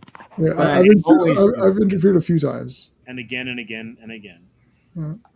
All right, so they come back. Yay, everything's the best. So Mole Man still attacks. Like they're still getting the big readings and all that. We've got some readings here. There's some guys coming out of the ground. Oh, that sounds like shit. Let me check. Let me look at this button here. Oh shit, the button's glowing. That means something. There's monsters coming out. Giganto. I wonder if that's his real name or like just what people call him, Giganto. Yeah. Like his real name's probably Steve or Jim and something mundane. Yeah. Hey, Giganto. Maybe his name is Jim, and they call him Giganto Jim or something. Yeah, it's like a Jim with a G. It's like GYM or something. Trevor or something like that. Trevor. Giganto. Stop it, Giganto. Stop it! And that's how he became Giganto. And then he kills them all. They're like, "How dare you? They were just making fun of you." It's like, I know, I lost my temper. Well, you need to learn to control yourself. Go to anger management. I like these outfits. Yeah. So they go down to investigate. They're basically the Fantastic Four, but without powers. Mm-hmm. Mm. All right, let's check out what's going down here. Oh shit, we fell down something. Look at this awesome weapon. Is this flashlight a gun? Basically, it's like a double-handed rifle, but it's like flashlight. It's like a Transformers weapon or something. Yeah. So they fall down even deeper, so they're going really deep in. Reed hurt himself there. Let me patch you up there. And they thought they're costumes, but they just wanted the 4 on them. Yeah. They probably thought they'd recruit more guys as they went. All right. Is this more awesome? Is this more awesome than the real first issue? I'm sitting here like, this is pretty awesome. I'm really pumped up for this, going underground and everything. Like this issue as a movie would have been better than the movies we got. Pretty much. It's a very low bar. Yeah, that's true. But I like I like how way all this looks and everything. It's very cool. All right, so they go down and there's the Mole Man. I also like the fact that they switched up the dynamics of the pairs. It's always cool when Reed and Sue aren't together, or Reed and Ben aren't together. You get different interpersonal dynamics. Yeah, that's a good point. You read Doc Samson? Like the green-haired guy? Yeah, Joe said if they didn't have powers, would you read the comic? Probably, if they had the same villains. And I mean, the way that they're shown here, it's kind of neat. Yeah. Because I like Doc Samson. I think Doc Samson is the most underused character. I mean, he should use his super strength and powers of psychoanalysis. You know, he comes up to Dr. Octopus and he's like, "So, Otto, tell me about your mother." Well, and then fights off. Yeah, after he says "Let me tell you," he goes, "Well, I'll tell you about my mother," and then he just gets punched in the face, and it's like, "There, tell me about her in prison." Oh, he had a great design too. I loved his. He did, yeah. I loved his Flash Gordon costume. Yeah. As ridiculous as it was. I've got a statue of him. Loved I it. got the little statues of him. I got that issue Yeah. where he finally knocks out Hulk. Yes. Oh, I love that. Yeah, Byrne redid him as like a '80s mullet guy in red leather. Yeah, that's not The so same, good. didn't have the same. I don't like that. That's the fake version. Okay, so look at this. This is like pretty actiony. Mhm. This could have been that. This could have been like a good, it's like Ghostbusters or something. It's like Mhm. it's like, but like going into sci-fi territory. There's Mole Man sitting. Where did he get that couch down there? How did he get that? Like, did he have to book the elevator or It's IKEA. They deliver. IKEA? They deliver. Yeah. Put together. You see this? I'm going to rule. It's like, all right, well, that's fine. It's like, nothing, you squinty-eyed little twerp. Oh, man, squinty-eyed twerp. Oh, that's not nice. Shots fired on the fat man. Now what are you going to do? I'm going to pick up my stick and beat you with it. Oh, yeah, you sure about that? Whoosh. It's like the start. This is like... Dun, dun, dun, dun, dun, dun, dun, dun, Yeah. dun, dun, dun, dun, dun, dun, dun, dun, dun, dun, dun, dun. You don't challenge the Mole Man to a stick fight in his own hole. Yeah, pretty much. Yeah, I'll just shoot him in the face. You aim for the face, buddy. Like, don't aim for the arm. Mole Man's running to get the monster. Nope, but they got him. Now we're gonna take him. Oh, wait. What's he doing? He's picking up. Oh shit! Look at these guys. These guys are awesome. Oh, destroy them. It's crazy. This does feel like Kirby, though. Yeah. Yeah. I mean, this is pretty exciting. This is like the old. Actually, this is sort of those. This is those old tales of whatever, suspense, astonish, where it's monster books, right? They're just monster comics, and like that Fantastic Four was sort of coming from that, right? That's like that was the theory. Like, Well, it was a continuation in some ways. Yeah. total Kirby panel up there, yeah. Yeah. Listen, General. It's like, we've got to get off this island at once. Reed Richards, what the devil are you doing here? Listen, I don't got time to talk to you, loser. Just do what I tell you. There's a explosion. Well, you guys did pretty good. And the Watcher's like, Did they nuke the Ant-Man? Oh, that's a bit harsh. No, I think it oh, was, man. I think it was Mole Man that did it. Mole Man did nuked himself. Yeah. Oh. Well, what are you going to do? You're gonna That's what Watu says at the end. Watcher's like, listen, sometimes you eat. So what did they say in Big Lebowski? Sometimes you eat the bar, sometimes the bar eats you. You. Oh, God. That's it. What are you gonna do? So that's it. Okay, I mean, this Silver Surfer. I've read this before. I don't even know if I covered this on the channel. I had this It's back pretty in the day. awesome. It's pretty cool. Yeah. Who Again, did the inks for this? Because Art- Burns did the pencils. It looks like Tom. Who's doing the Palmer. inks? It looks like Palmer. but I Let's could be get wrong. to this. Hold on. Let's see. Oh, it's down Yeah, it's Tom Palmer. Yeah. Because the inks make a huge difference Huge. to Burns' work. These inks almost make some of the surfer stuff look like John Buscema. That's why. Yes, I was thinking that. That's why I yes. was like, this has got to be Tom Palmer. I mean, this whole thing looked awesome. Mhm. I'm wearing my Silver Surfer today. Yeah. Yeah, so Surfer goes back to his planet. It's all ruined. He's like, but I made a deal. I know, but you reneged on the deal. And so Galactus came back and ate everything. But confusingly, the planet's still there and there's still survivors. I don't know.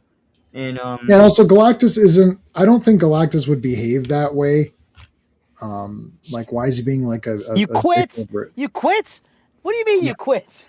yeah. Fine. quit I'm going to me. eat your planet. Now I'm going to eat your planet, dumbass. No, okay, I'll take my job. No, I don't want you back. You were never that good Nobody anyway. quits on Galactus. Yeah, that seems very Yeah. weird. They hate him. He goes back to Earth because that's where Mephisto put Shalabal. Yeah. We saw comics where like she was teamed up with Doctor Doom, and anyway, that's where he goes, and then he's like, "I'll stay on Earth now and whatever, and have my own series." I'll have my own series, Galactus. Do you have your own series? No, you're Oh, just the you're just a Galactic guest series. appearance. No one wants to follow your bullshit day. So. Yeah. The guy, don't know.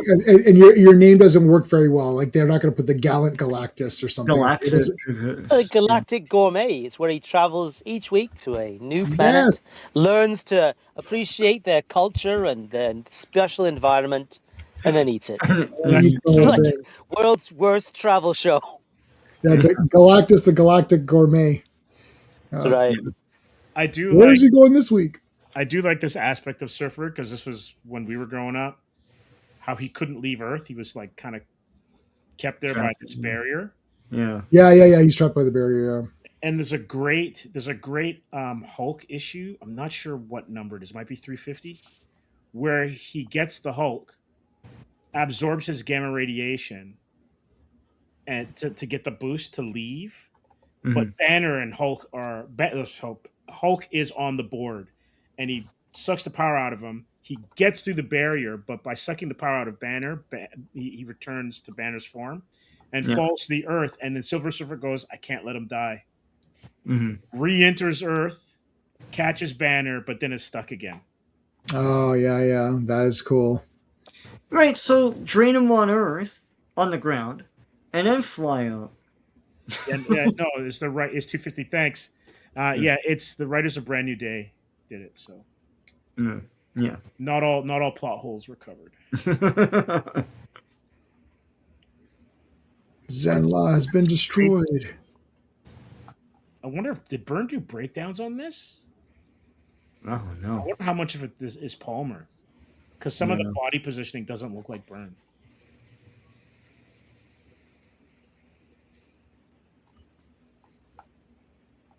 We're all poor and hungry.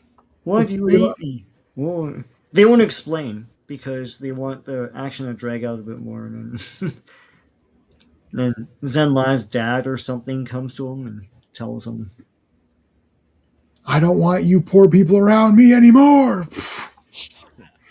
I don't have any change. God damn. Do you see any pockets? I don't have any pockets. Leave me alone. Old man, get a job for Christ's sakes. "Oh wow." Oh dear.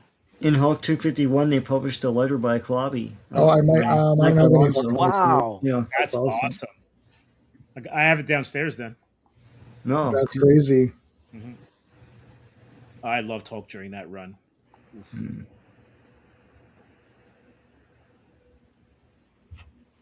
So I suppose it didn't actually physically destroy the planet this time, just sucked all the life out of it. Just suck life out, yeah. But then, 'Cause- well, later on you'll see something stupid. But There's Doom. anyway, Mephisto put what's her face on Earth somehow, and Yeah, that I've been reading that in. I bought the Silver Surfer solo series, the hardcover, the full thing. Mhm. So I was reading that, and that was in there. I don't know why he's got this like orgy going on over here with these poor people. Because he's Mephisto, he's the devil. He's just to come, his whole existence is messing with people. That's all he does. Hey, remember these robots? I remember these guys. tea kettle heads.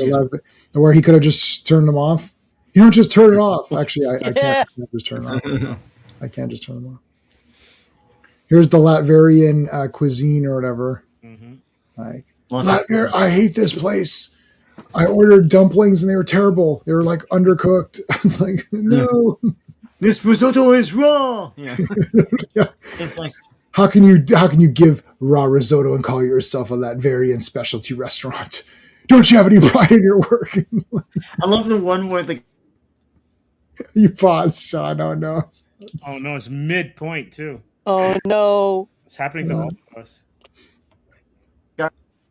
am I back? Yeah, Yeah, the one where the Yeah. guy was sweating into the food. Yes. And they were complaining it was too salty, and he goes, "You're sweating in the fucking food." Like he was wiping his forehead like all the time. And they show like sweat from the nose.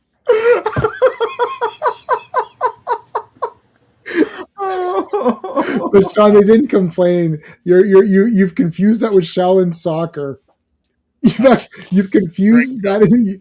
You've actually confused that real life thing with Shaolin soccer. That was Zhao Wei, who was her character was saying that it tasted salty, and that's because of the flying, because she didn't get I it. love that karaoke sequence. Shaolin Kung Fu's great. Shaolin Kung Fu's cool.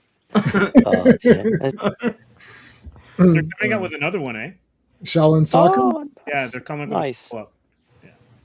That's a very good movie, and I like where they get the girl, and then she comes back. I take it totally serious. Again, that's a movie that I take totally serious. I love when he flips the coin, and he goes, if I flip this coin, you can only get heads or tails. It's like there is only two outcomes. It's like there's no, I can't join or whatever. And then he flips the coin, but he drops it, and he looks down, and it fell into a crack, and it fell sideways. I was like, oh, that's so cool. And he picks it up. It's like there is more than two options. Oh, it was just done so well. And like each soccer player is taken out, and then they bring the girl in, and it is funny because they play the big music, and it's like, oh, she's gonna take over, and then she literally goes and stands at the net, and she looks over the guys at the net. He's like, your side's over there. She's like, oh shit, she's never played soccer. She literally went to the wrong side, and then she goes there, and then she knows Tai Chi, which was awesome. So the Tai Chi is a soft martial arts which can beat, or at least counter, a hard martial art. It's very well thought out, and it's a very cool movie.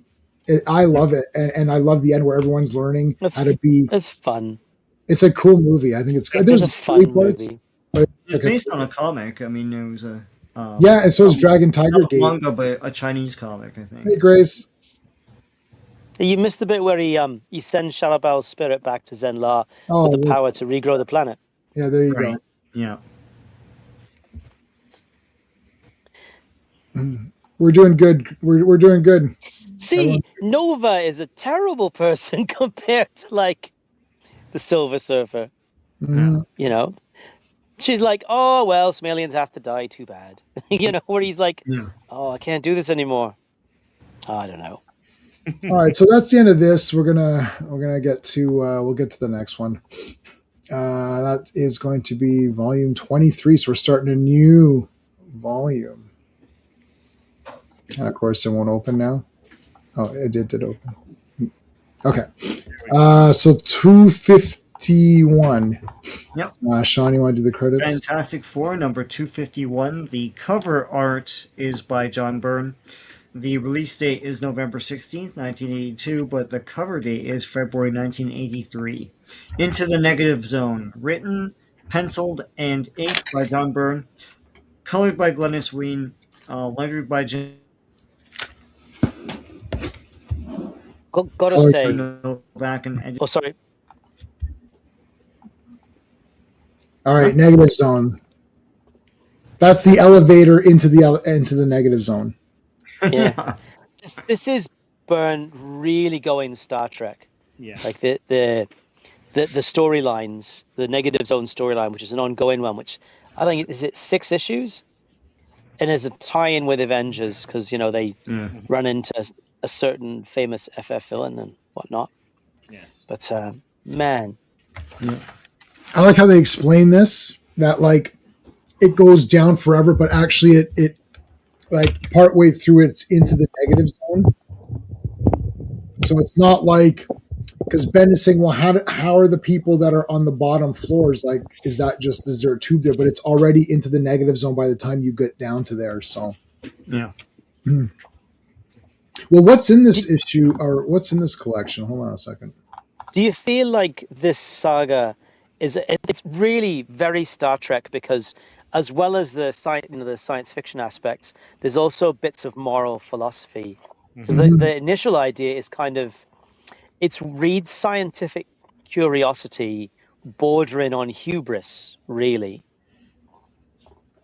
Right. What do you think, Steve? Am I? No, you're right on it. You're right on it because I think the one thing about the comics of this age, there was a lot of deep thinking, even in like if you think it on a street level with Daredevil, there was a lot of personal angst. This stuff was a lot of existence and existentialism. Yeah, I'm probably tripping over the words, but like they asked a lot of big questions because they were involved in a lot of big dynamic situations. Right. And Byrne has always been like no matter what you say about, you know, any of his work, he's always thought larger than the concept that he was working on. Yeah. Like, put the characters in an interest. You know what the thing is? Why they're not doing it good in the comics now or in the movies, there's actually not a creative person that stays long. In a lot of modern comics, they're in and out. They do their little time. Oh, I've got a little thing, and then it's either a reboot of the series or whatever. You need time to get into it. If you have good characters that are established and everyone knows them just off the top of their head, yeah, I know who Human Torch is. I understand Human Torch. I understand Invisible Girl. Then you can start throwing them in these crazy situations and see how they react, and it makes it exciting. When you don't have the characters down, or every new person comes around and reinterprets the characters to make them fit more to what they want, that's where you lose. You lose the excitement because I don't know the characters and I have to relearn who the characters are every time some new creative guy comes in and changes them. I have to relearn. So by the time I relearn, the guy leaves. So they come in, oh, I'm going to do my version of X character. So they do their little version, and whether it's good or not, you can judge. They do their version for 12 issues, and like, okay, I'm on to the next project, and that's like, yeah, but now the next guy comes in, and then I got to relearn what he thinks Iron Man is really about, right? So it's a lot of rubbish stuff. 1 second, guys, 1 sec. Yeah. But also too, like when you think of like the pop culture that was around at this time, RR, Yeah. a lot of like Kirk, Bones, and Spock butting heads on how to do stuff. Even cop shows, it was like, how do we clean up crime, or how do we get this villain or this perk? And then it would be like the DA was stepping in and go, well, we can't do that, right? Or the cops would be like, forget this, we're going outside of. I'll be back in a second. Says, no worries. Mm. And then they get stuff figured out, right? And I think that's one of the reasons why the X-Men work so well is because you've got Scott who thinks a certain way. You've got Professor X that thinks a certain way. You've got Wolverine that respects Charles, but is always clashing with Scott in the field. And then Storm, who everybody respects, kind of thing. And you get really good interpersonal dynamics within fights and moral dilemmas. All right. So I didn't hear anything you guys were saying. That was like my pharmacist. Steve was spitting wisdom. Like it was raining from heaven. I was spitting wisdom. I don't know if you could. It was. I don't know if you can ever. If you can ever recapture the majesty and the insight of what he just shared. I don't know. Or just scrub a minute and a half and you're good. Yeah. All right. So anyway, that's the thing is like, yeah. So you can't get a handle, but once you get a handle on the characters, you could just accept them, and then you could just throw them in any situation. You go from there. All right. Modern Comics HR. That's funny. Okay, so Negative Zone. Remember all these guys? Remember Annihilus? Yeah, that guy. I remember him. Remember these guys? Blastar, right? Remember him and Stygor? I remember Blastar and Stygor. Yeah, they sound like like Godzilla Vision. Oh, they sound like He-Man toys. They're literally He-Man figures. Especially Stygor. Stygor. I mean, that might actually already be a character. Yeah. All right, so. Okay, well, anyways, if we need to get to the negative zone. Stygor. Yeah, Godzilla versus Stygor. So if we need to go to the negative zone, like let's say we're low on eggs or something, and the negative zone store is open because they're on a different time zone, we can go to there, get their eggs. Well, they are, and that's the tenants meeting there. Yes, so I wrote that down. This tenants meeting is great. Yeah, it's hilarious. It's like, what's going on here? This place is trash. What about my windows? I got. What about parking? I got. My toilet's messed up. It's like I can't. The elevator's not working. The door's stuck. And Reed's like, I thought I was just buying the building. I didn't realize I had to talk to you losers. Well, that's the thing. He actually has a plan for it, but that's the thing about Byrne and Marvel of the time is Shooter would have said, well, okay, they bought the building.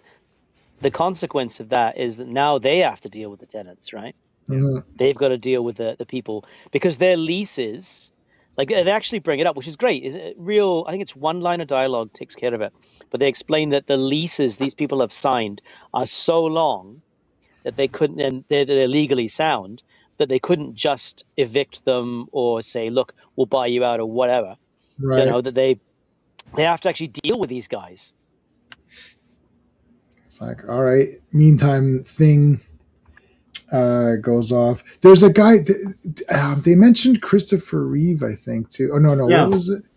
It's Yeah. when it's The acting coach. Human Torch's Goes to Julie, right? yeah. It's Like Oh, I a love lead- this traffic jam.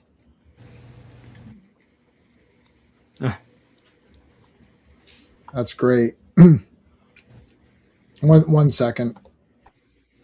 Yeah, it's Julie's. That'll be a couple panels showing that Julie's, but it's Julie's acting coach looks like Christopher Reeve. But he's drawn like Christopher Reeve. Yeah, so, he is. He is. Well, Walt Simonson put Clark Kent and Lois Lane into a couple of panels of that Thor compendium that Jayma and I have got. Which, if you haven't read these stories, I mean, talk about a steamroller of excitement. Yeah. Like this thing is, I've read it 3 times already, and just the last 6 issues of the Ragnarok.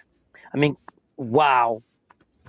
You know, that what a time to be reading comics. Yeah. You had mentioned or that it was kind of like Lord of the Rings, like the Yeah. Sorcerer.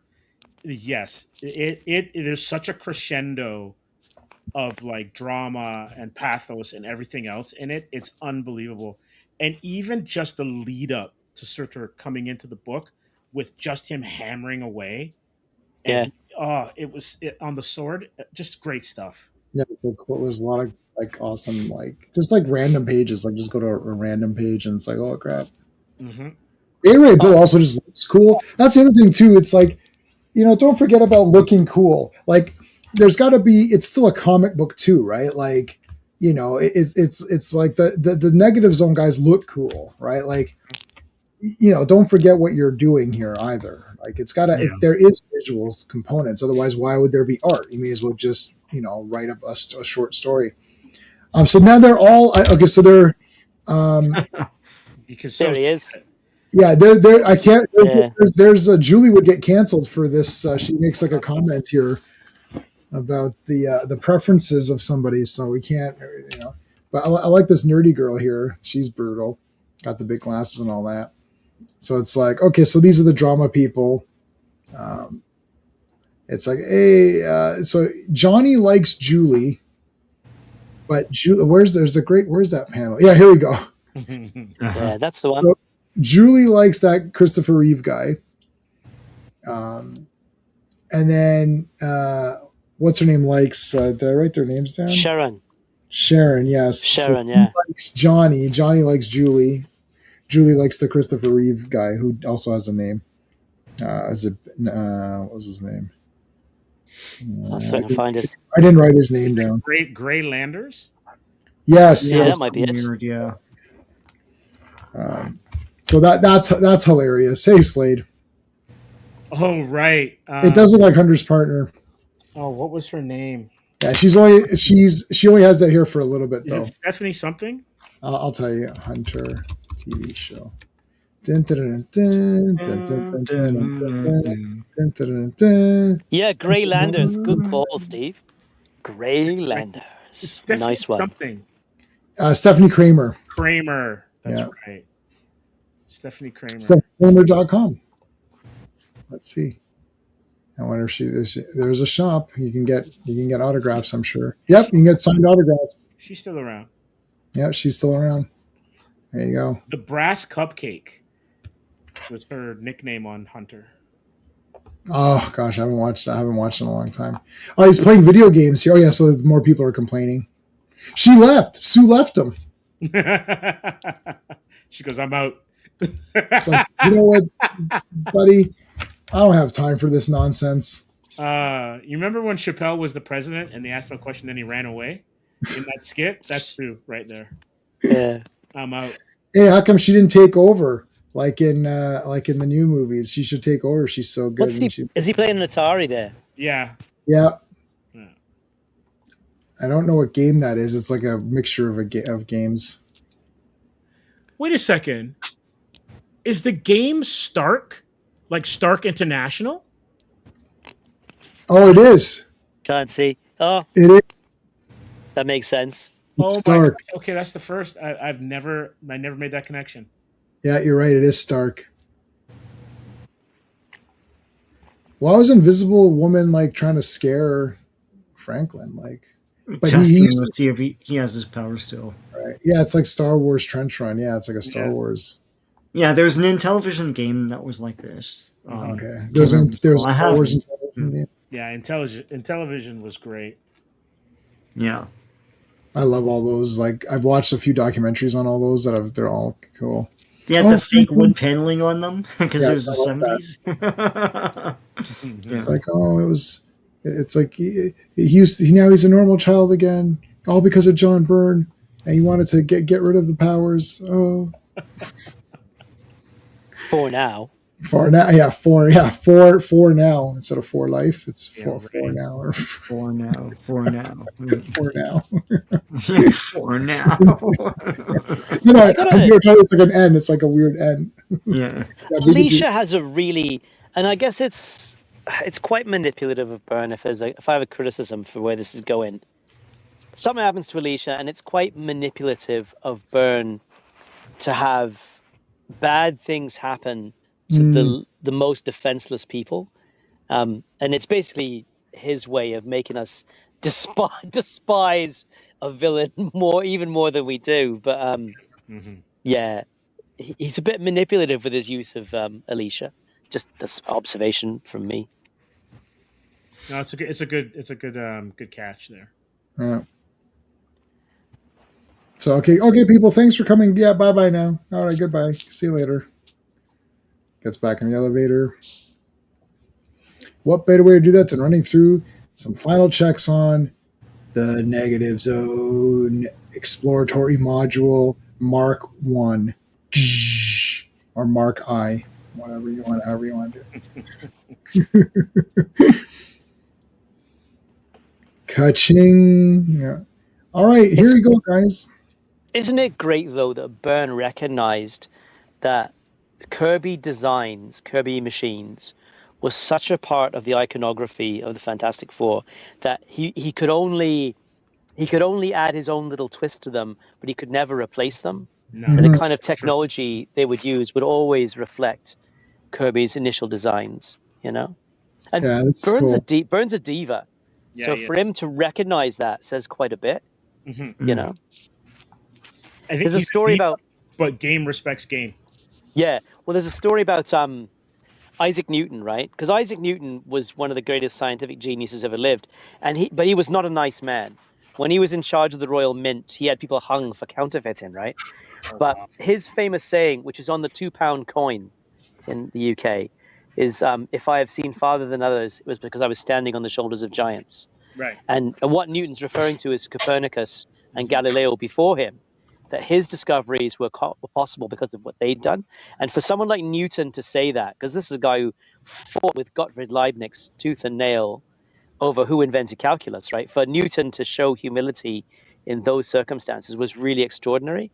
And that's the kind of thing, by analogy, Byrne's doing here to Kirby, that by deferring to Kirby's designs, by his visual conceptions, that he's really saying Jack Kirby is the man. He's the boss. He's the king.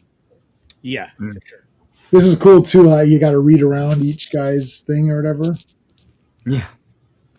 It was really annoying on my iPad because, like, when you turn an iPad, it tries to realign itself, so you have to Yeah. like do it in a certain way so that it doesn't realign itself. What's going on? Let's go down, down, down. Whoa, in the negative zone, into the negative zone. They never go to the positive zone. It's like it's always got to be the negative zone. It's like, Well, everyone there's an asshole, so it's like why don't they go to like I don't know, yeah, like not even the positive zone, but like something like the flower zone or something. I don't know. Reed, why don't we always have to go to the negative zone? Well, it's a lot cooler. Like the flower zone people are total losers. They just want to hug and give us flowers. It's like, oh, I don't need any more flowers. All right, so they're this looks like the Flash Gordon. This looks like the Yeah. Flash Gordon movie Zarkov pod or whatever. Yeah. I was thinking the black hole, actually. Yeah, that's a yeah. Yeah. All right, so they go down. They're in the negative zone. Whoa. Well, that's the distortion zone, right? The initial thing they The entered. initial bit. Yeah. The distortion zone. Now we're in the negative zone. Look at all this weird shit. Look at this weird thing. Isn't that weird? But Reed feels duty bound to. I think obviously a little bit's getting away from the tenants, but I think he feels. Doesn't he say he feels duty bound to investigate the negative zone? That is, its possibilities deserve investigation, right?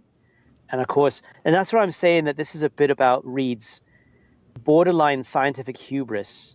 That his curiosity, ends up causing problems that they could have been avoided. But he should have got some lackeys like in D&D. That goes back to their origin too, right? yeah, it's true. Well, nothing can go wrong because we're in the negative zone. Alicia, you're totally fine. Franklin's reading his books. He's very happy about that. He's reading his comic books. Okay, Auntie Alicia. Ka-chung. Wait a minute. That was the noise. Because now he said that time works differently. So we might be back in 5 minutes, and for us it's a lot longer. So you might not, you might not know. And she's like, oh, they must be back. That was really fast.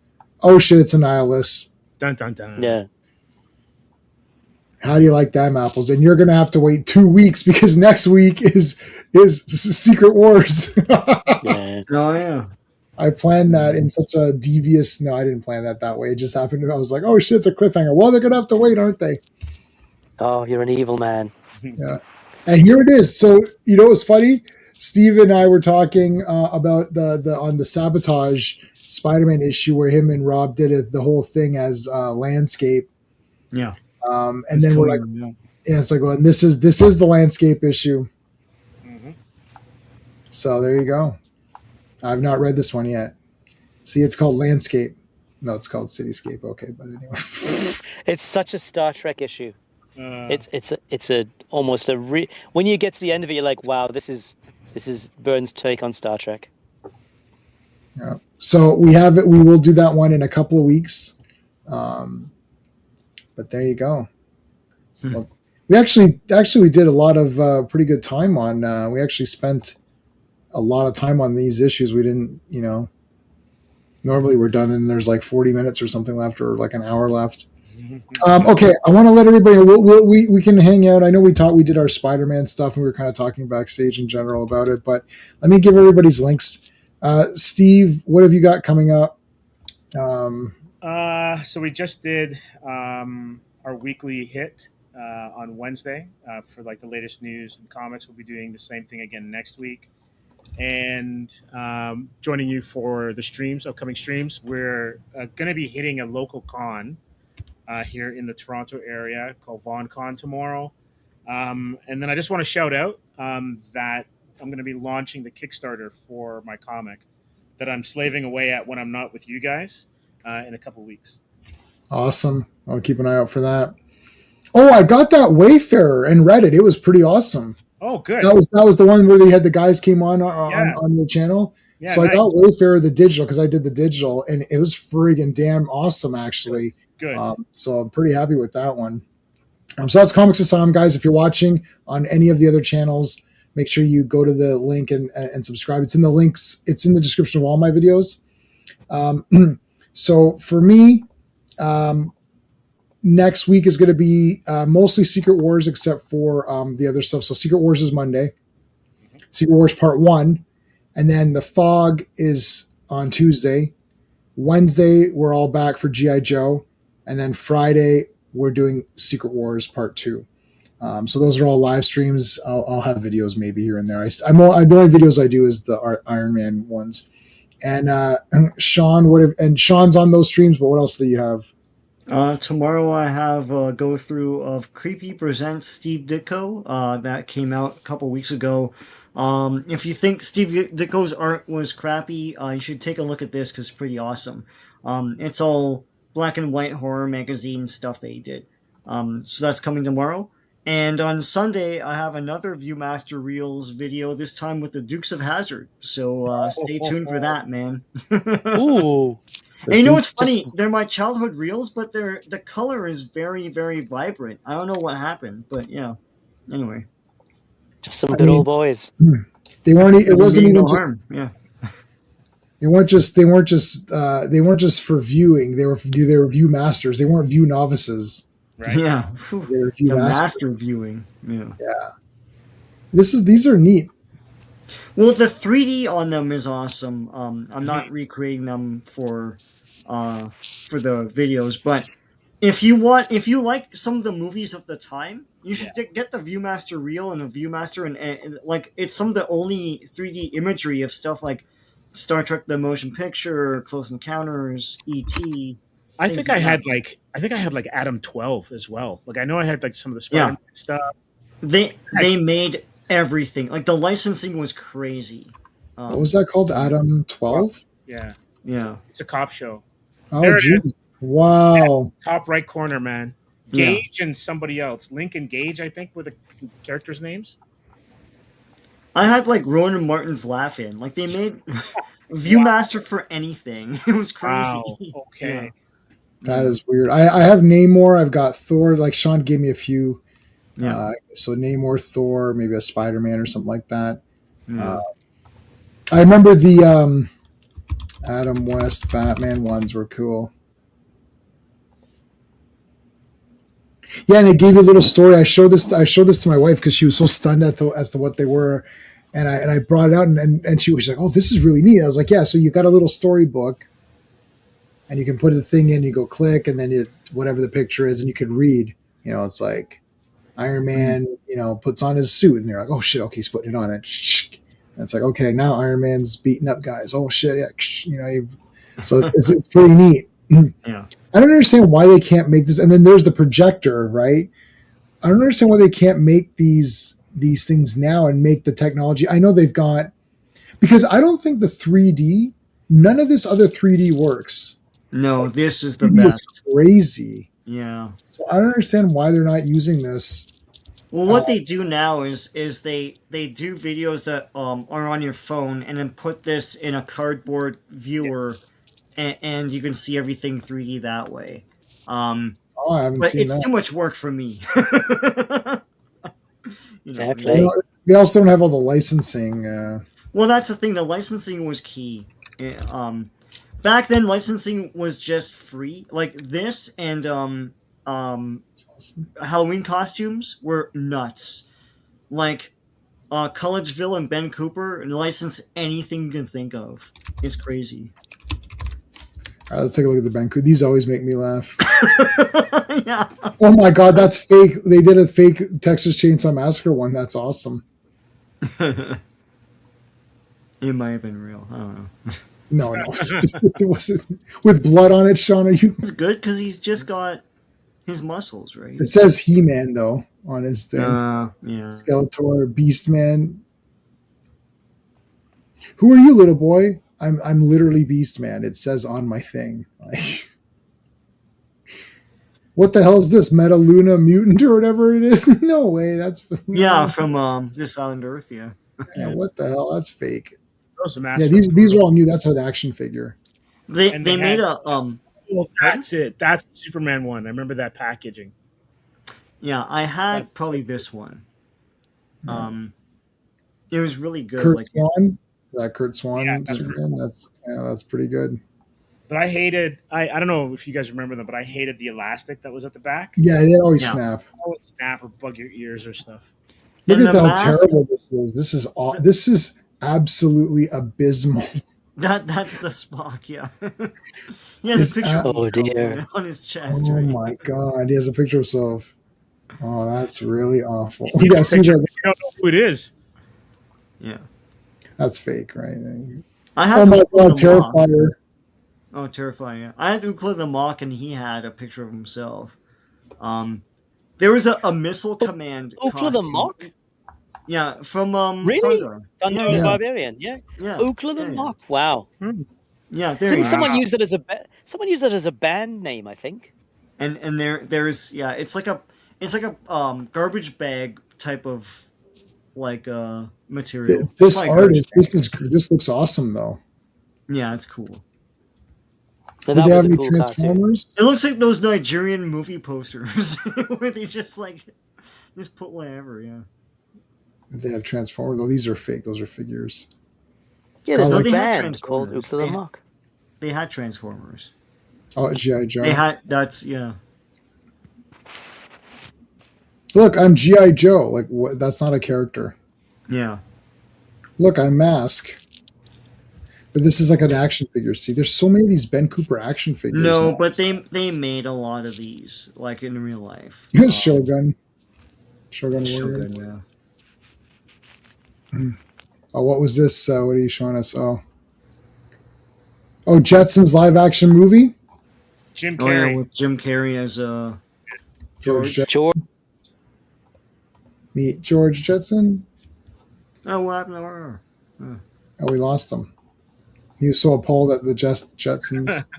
I mean, I wouldn't be against that, but I mean, I don't even care. I thought he retired. What's happening? He needs more money. That's when you thought he was out. Pulled him What's right that? back in. Let's. Oops. I saw people are on. I'm on X-Men groups and people are posting. You know, they're posting this kind of shit or whatever.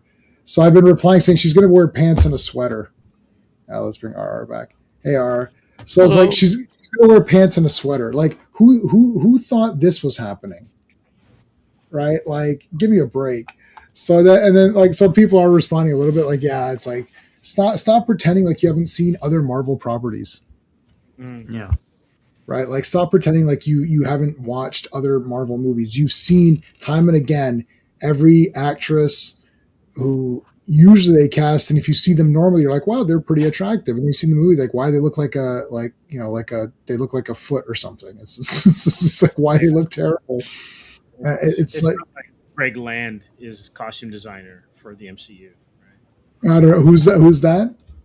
Who would you say the name? Greg Land. Craig Land. What is he? Which ones have he? He does covers. Cover artist. Once you see him, you'll recognize his art. How do you spell his name? Land, like Land. So Oh, G Craig. Greg. as Greg like, is with this land is your land. Yes, Greg absolutely. Land. Oh, okay. I think I know it. Yes, I've seen this guy before. The Domino one, I remember. What's the guy that everyone? I mean, there's a guy now that uses. Oh, who is it? Well, there's Art Germ, right? Art Germ, Emma Frost.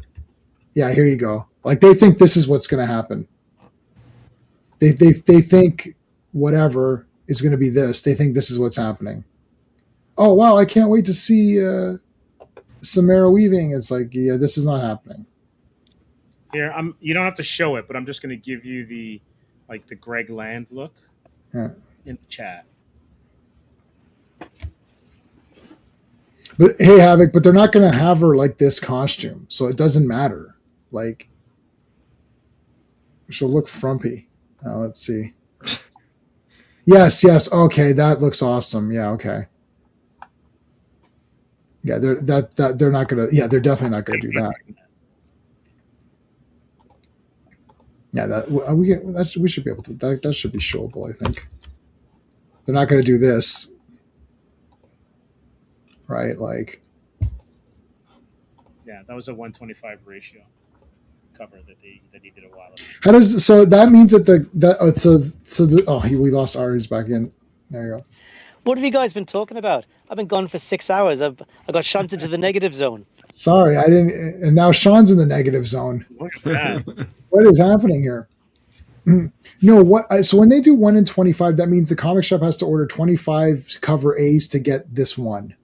Yeah, I think so. Okay.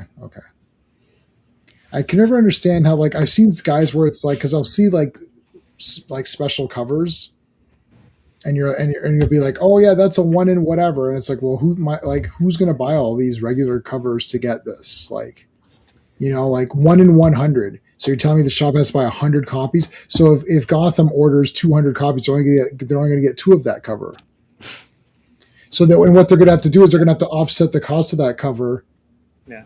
Like, it won't just be a cover price.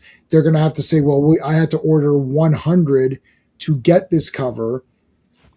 So if I only sell 25 copies, I got to make sure that the guy who wants this 1 in 100 cover is going to have to pay like $60 for that issue, because Ouch. I have to make sure that I don't lose money on it. Mm-hmm. Like, who's buying that many comics in general now? Yeah. You can't actually see. Speculators, I guess. Yeah, you actually can't see the actual numbers, right? I No, know- they've always hit them, and I don't know how that's even legal. Yeah, there are. You can't. Yeah, Yeah. but Samara Weaving, she's from. I think the only thing I've seen her in is Ready or Not. Yeah. She's in other stuff. Yeah. I don't know. Let's see. No. Bad Girl. What's this? Oh, terrible. I'm sure. Monster Trucks. That sounds cool. No, it's really stupid. Babysitter. Oh yes. I didn't see that. Oh yeah, she's the babysitter. Okay. Yeah. Yeah. I remember this. Was that any good? It's a horror movie or something, right? It's another horror. Yeah, it's like she's really trying to sacrifice the kid for blood ritual or something. Right. I've seen Guns Akimbo. That was made here in New Zealand with Daniel Radcliffe. Oh my gosh. Oh, okay. It brings. Yeah, okay. I know that film now. Is there a Snake babysitter? Eyes. Oh yeah, she played Scarlet. Yeah. Let's see what did she look like? Scarlet. Oops. Oh wow. She was in a mini-series adapting Picnic at Hanging Rock. Ooh. Oh yes, I haven't watched that one yet. That's with Natalie Dormer or something, right? Is Natalie Dormer in that one? I haven't, Yep, Natalie Dormer, that's right. yeah, so I haven't watched that one yet.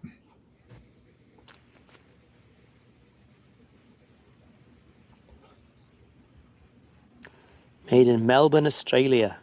So there's her as Snake Eye or as Scarlet. Oh, I forgot. So that's not too bad. Like the costume's not too bad. Which looks But good. that movie stinks. Oh yeah, people make excuses, but Yeah, like our good friend who makes excuses for it. Oh, she was in Scream. That's right. Oh, she's only in it for a minute. Babylon. Oh, I saw Babylon. Is that? Yeah, I saw this. Wow, this was a dumpster fire. This thing was 3 hours long. How long was it? Wow. 190 minutes. I watched the whole damn thing. and racked up Oscar noms before people turned on it. Yeah. Yeah. Well, I mean, so it racked up Oscar noms, and I was like, well, let me watch this. It has Margot Robbie in it. So it has Margot Robbie and Samara Weaving. They look similar, so that's like a pretty good. So I watched it. It's like, wow, this thing stinks. Like, there's nothing going on. There's like an elephant or something, and they do this weird. It's like they're like someone's head gets stuck in an elephant's ass or something. I'm like, what the hell is this nonsense? It's supposed to be a tribute to that era of Hollywood, but like, compare that to the movie you love, like Once Upon a Time in Hollywood. That's a tribute to Correct. That's a real tribute. the kind of 60s, 70s, and it's like, and it's a real tribute. Like, That's a real tribute. You feel pumped up to watch those movies, right? You know. Yes, every movie he mentions. I even was getting in this shot. There's a shot where Cliff Booth is reading Kid Colt and Sergeant Fury, and I know the issue numbers. I was able to pause it and figure out the issue numbers by going through every issue because I couldn't see one of the numbers, and I figured out what issue numbers they were. It's like I like everything, all the little ads, the commercials, even the fake movies that Rick Dalton is in, like all the fake posters he made. They look like real things from that time. That's a real tribute, Right. not that, whatever that thing was. The X-Men going to be teens. No, so wait a minute. So no, they're not. We talked about this because how old is she again? 24. 34, I think. 30, Samara Weaving? Yeah, she's 34. 34. So I mean, she's going to be 37 by the time that movie comes out. Like, when is that X-Men movie coming out? 2028. Okay. So like, and then how old is that other? And then they just announced Cyclops too. Cyclops was just announced. Yeah, Sadie Sink. So how old was she again? 20 something? She's 24. So 10-year difference. What's the other guy's name? What's the Cyclops name? Give me 2 seconds. Unless you type it faster. This guy, Kit Connor. Yeah, Connor. All right, Kit Connor. Kit Connor. Oh, Kit Connor. I wish it was a name, to be honest with you. It should have been yeah. It should have been. Where's his Wikipedia? Is he not on Wiki?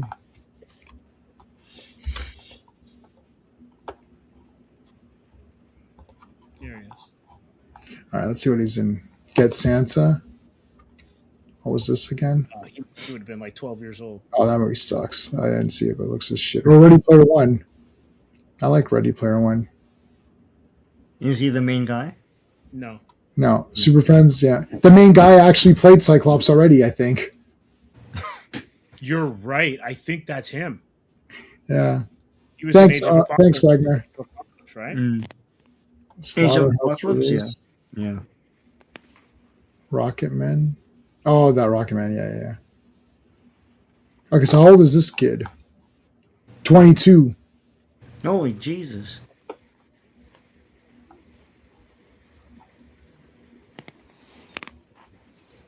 Wait, how many? When's X-Men? 2 years from now or 3 years from now? I thought it was 2028. Sorry. Have they set a date, though? No, they haven't. No. So it could be 2029. Could be 2030. It's not going to happen in a Is 2029. Adam Driver supposed to be in it as a villain? Rumored to be Mr. Sinister. You know what I saw that was funny? I saw pictures of people. So it says like Kit Connor, Cyclops, Sadie Sink, whatever. And then it said Adam Driver, villain. Yeah. So if you just look at that on its own and don't scroll through all of the names, you're just like Adam Driver, villain. You're like, oh no, what did he do? Well, what did he do? I don't know what happened. Is he a Scientologist or something? Like, what is this? What did he do? He killed Star Wars.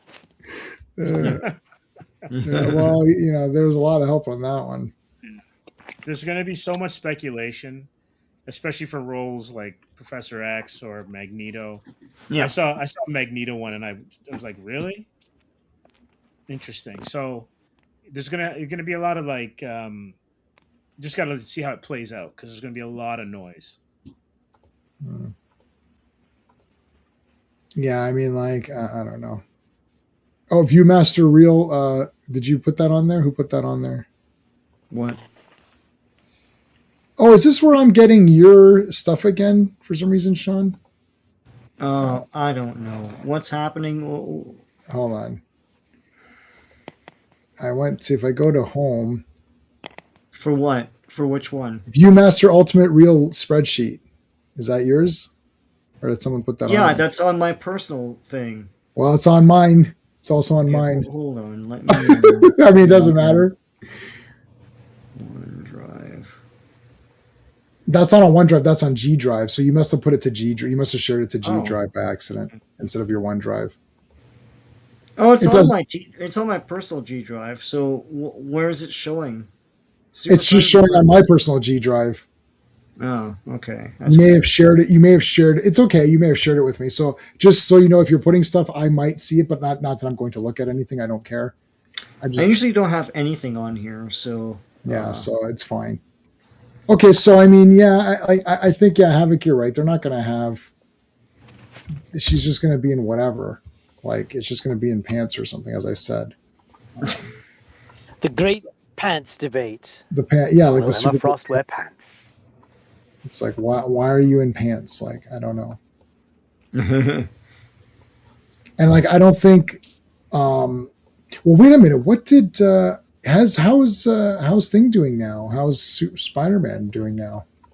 It's over $1 billion. it's gotta be at this point. Yeah, Oh, you no, think so? It was over like the Monday or something. But what's coming out this weekend? Like nothing. Nothing. It's going to rule. It's going to rule. 1.1 billion. Wow. Nah. In a week. It's crazy.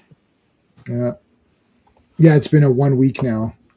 So I mean, it's not going to make $1 billion a week. Like, there's no way. But a lot of people are going a second time. So it just shows that like it doesn't even matter. Like Spider-Man's become a big multi-movie franchise or whatever, they don't care about, like somebody was saying the Amazing Spider-Man comic was terrible. I saw something like, oh, Amazing Spider-Man comic is not that good and all that. Yeah, guess what? You know how many people care? Literally nobody, because it's a movie character to them now. Yeah. That's all that matters. Like, did the movie do well? Yeah, that's it. It's like, how's the comic doing? What comic? Well, there's a comic for it. Who cares? There's a comic for it. And there's like not even a Mysterio's desire. a bad guy. Poor Blake didn't know. And like, so you weren't there for that, Sean. So our buddy Blake, he's a big Spider-Man fan in the movies. To him, it's a movie character. That's why I had him on, because I wanted representation of a modern movie audience guy who enjoys the stuff, but who's also not shilling, who's also not grifting. I know, but that would have really pissed me off. But that was crazy. He didn't know well, don't worry. We knew who. Well, actually, Steve took your spot because he ended up being the most negative. Yeah, I was the heel. Steve was the heel. Last night, so it's good to have on. But he didn't know. He legitimately was shocked. He's like, genuine. He's the bad guy, and it's so interesting. I was literally taken aback. Like, you can pause that, and I do my fake, like my fake ones, but it was a real one. I was like, what, really? Like, I was like, oh my god, Jay, man, you were almost a meme when he said it. It was crazy. It's so unfathomable. Like, how? But I mean, well, what did you think? I mean, why is he in the movie? Like, it's like, how can like? But he didn't know. And it's very interesting to have like that sort of like, wow. And fair though. Yeah. Marvel basically has heroes fight heroes. So it's possible. I know, but what's the movie? Like, you've seen movies before. Don't you think that there's a twist? No, like, what the hell is the movie? They team up and that's it? Like, what are you talking about? Well, they fight someone else. The twist could have been the others, like the fake Sandman. Like all the fake Spider-Man villains that are supposed to be from Hydra-Man from the other universes. Yeah, I'm just grasping at straws. But no. Yeah. But no. The thing is, no, Steve, you said it. They fight heroes anyways. The heroes fight heroes anyways. And we were talking about, and you're pointing out all the movies where it's like the villains have to be the ones who causing the damage or whatever. The bad guys. There's tons of them. There's heaps of them. Yeah, like. Anytime where the hero's being stupid and messes stuff up, it's like that sucks. It's like, there is a distinction, I think, though, between where a hero makes a mistake and then the rest of the movie is fixing it, compared to the hero is just stupid, and then like one of the things that really took me out of Age of Ultron was that Tony Stark's attitude at the start of the film. He's like, I don't know how this AI works. Who cares? Cavalier. Yeah, let's party. And then Ultron. So, right. Not like when Thor picks him up by the throat, is like, you see Thor's point of view. Right. At least very much with Thor on that one. Yeah, at least he was trying to do. It was for a good reason and it got messed up. Versus like complete and utter like the Doctor Strange thing is outrageous in that Spider-Man. Oh, that's like terrible. Super bad. I mean, how dumb are you, right? And it's Doctor Strange doing it. It's not his first movie. It's not his first. People always make the excuse it's his first thing, and there's always the excuse of, well, it's their first time. What is this? Their first time? It's like if you've murdered someone, you're going to jail. They don't give you that. Well, it's your first time. I don't know. You didn't mean to. Have you heard people say, because my argument's that Strange would never perform a spell that would break the entire multiverse. And people said to me, but he's really arrogant. He thinks he can do anything. It's like, did you not see the bits in his other film where he was like learning to come to terms with that and I guard your reality kind of thing? Do you miss those bits? Yeah. Yeah, I feel this is what I said. They reinvent the character. They already have a pre-planned story. They do whatever they got to do to make it fit. It's like you're writing the story. It's like, yeah, but what else could they have done? They could have written something else and told. It's like, what is the point of your movie, right? What is the point of your movie? So if the point of your movie is to show the hero in a good light and get people excited to buy toys, let's do the buy toys. What He-Man? Okay, what's your point of He-Man? Well, we want to sell toys. Okay, well, they're not going to buy toys if they don't like the characters.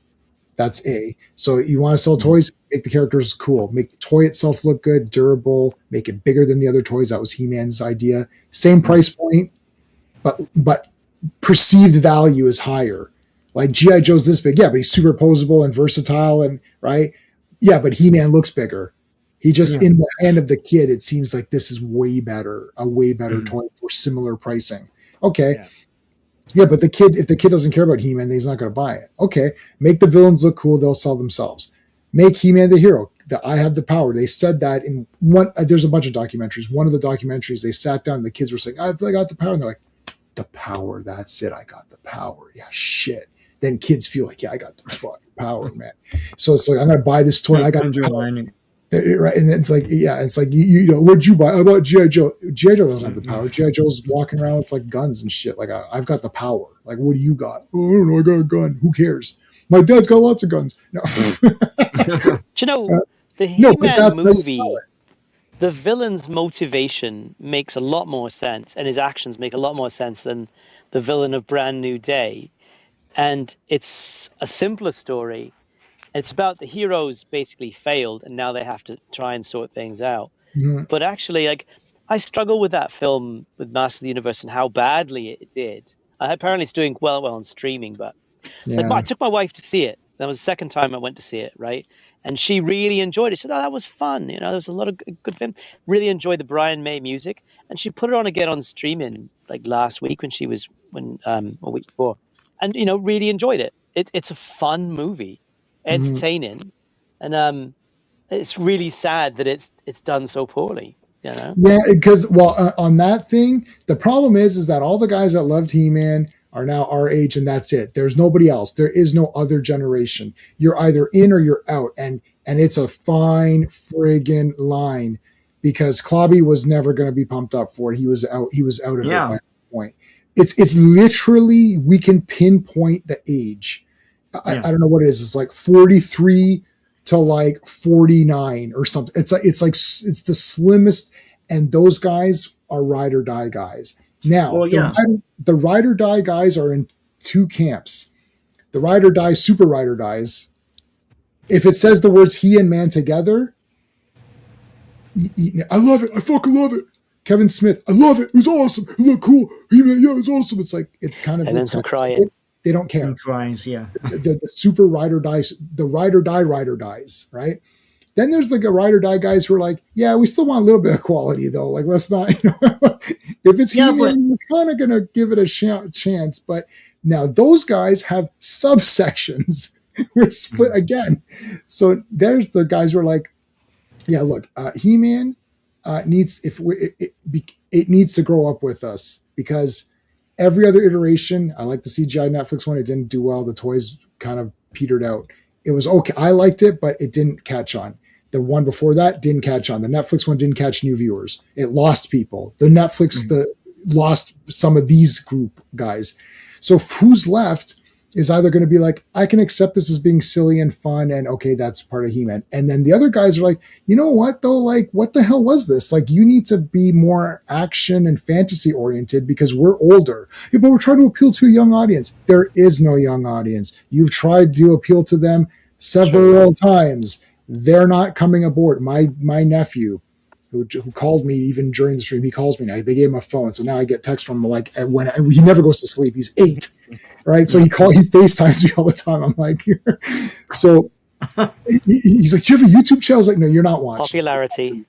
You're not watching. Small friends are better than no friends. No, but hold on. This is me. He's not dying over He-Man. You know, I bought him some of the toys, right? And my niece too. My niece is like super girly. Princesses, unicorns, purple and pink. That's it. That's all she cares about. I just buy her the random whatever pink toy I can find. He's not going for He-Man. He likes it for place. Yeah, it's kind of cool. He likes monster trucks and dinosaurs, right? He likes a bit more of the obvious boy thing. He-Man's not doing it for him. They didn't go. My cousin's like, I don't know, they weren't that dying over it. And my cousin, she loves She-Ra. Actually, my cousin loves She-Ra because we used to play He-Man and She-Ra together, and it's just not happening. So you should have gone Lord of the Rings. Make it a cool fantasy that was a bit more epic. Like the very beginning when Trapjaw, Man at Arms were fighting, That was like the best thing because that was like, okay, now they're going to throw down. Then there's a lot of goofiness, and Earth was only 17 minutes or something. Yeah, but it was 17 minutes of That's a stuff lot. that we didn't need. We didn't need. Yeah. So it's 17. I said Sean wasn't there. Why isn't that friend more pumped up for it? Like I would have made the friend super pumped up for him. It's like, you're from another planet, dude.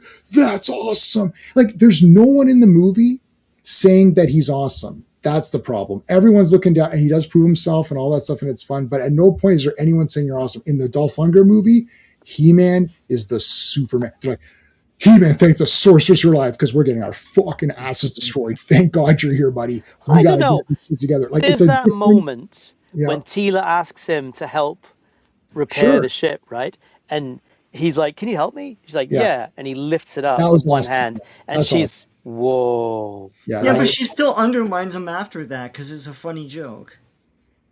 She still rolls her eyes and stuff at him. Like I'm okay with the movie, silly as it is, but ultimately, that's what I'm saying. It's split. So we got the hardcore guys that just love anything, they don't care. So just remove them because they're just going to eat it up. Oh, they're rebooting Origins again. We just had Origins. We're still in Origins. What are you eating this up for? And then there's the other group who is more, a bit more touchy about stuff. And even in their two groups, right? There's the like our buddy Charlie, our buddy Dan. They love the movie. They find no fault. I literally saw some guys 10 out of 10, 0 faults. What do you mean 0 faults? You didn't think there's like lots of dumb jokes? No. Okay, but there were a lot of dumb jokes. Even though I still like the movie, there's a lot of dumb jokes. No. I literally, guys, like, this is my favorite movie. What, it's better than Lord of the Rings or Conan or like, Lawrence of Arabia or something. It's like not better than that.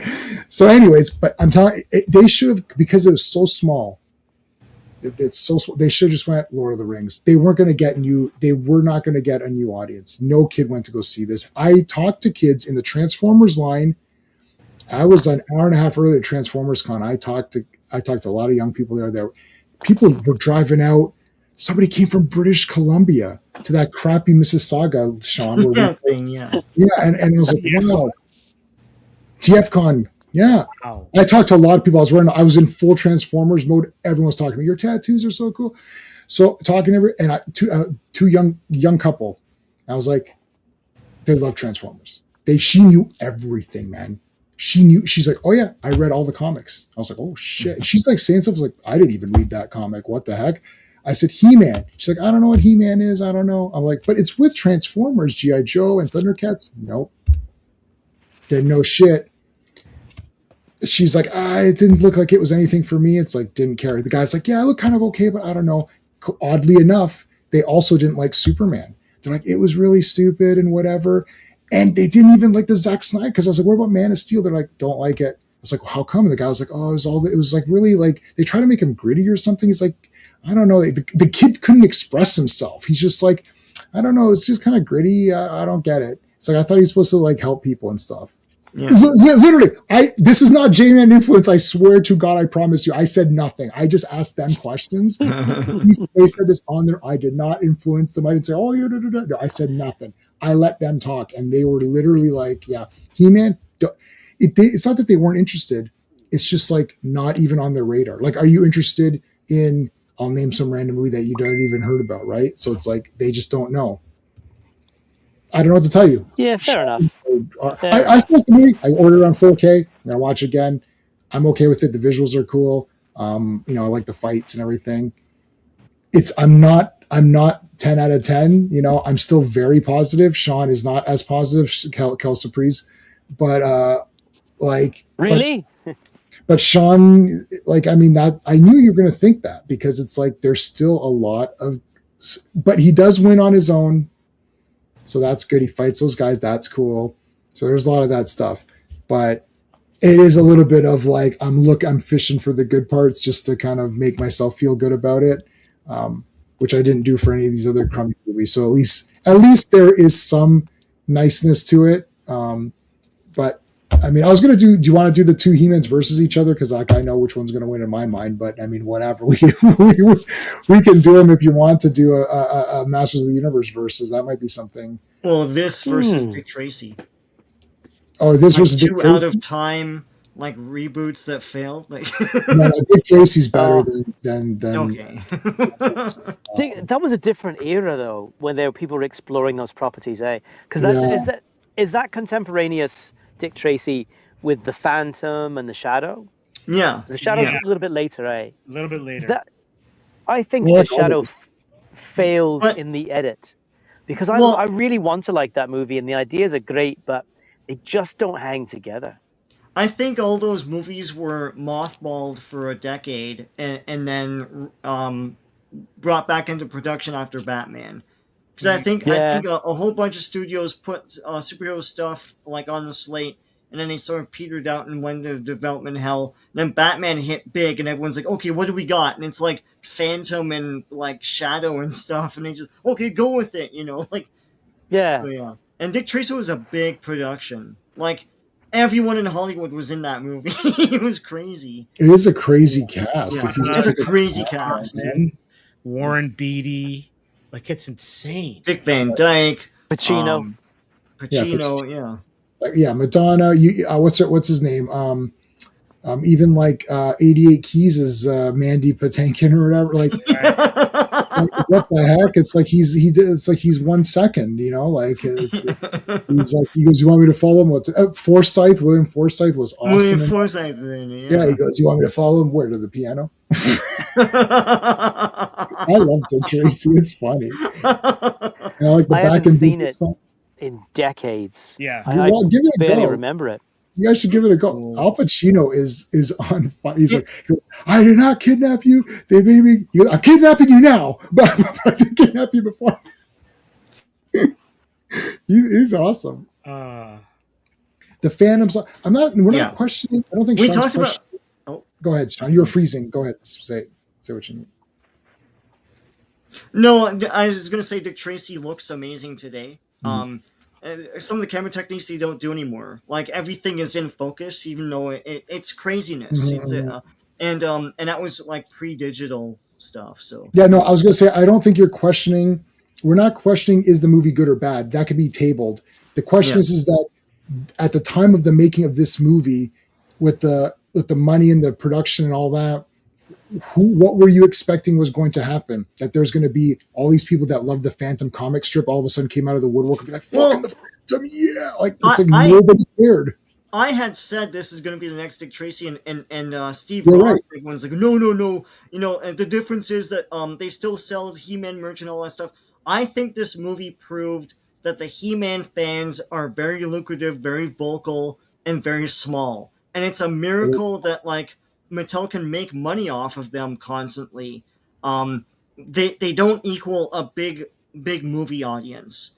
But they have like 4 different toy lines in stores now. That's it's or another 5 mistake. or something. Yeah. Here's the other thing. So I told you there's the hardcore. So it's split, right? So it's multiple sections. So the hardcore group, ignore them. They're just going to buy everything. Yeah, I can't wait for Origins. You already own the Origins. They're fucking right there. Yeah. You have them. It's the same toy. So look at Zodak. You already have the Zodak. Anyway, then you've got this group that's the split group, right? The group who's like pumped up for He-Man. They love it. They'll support it if it's pumped up, right? And that group's got 2.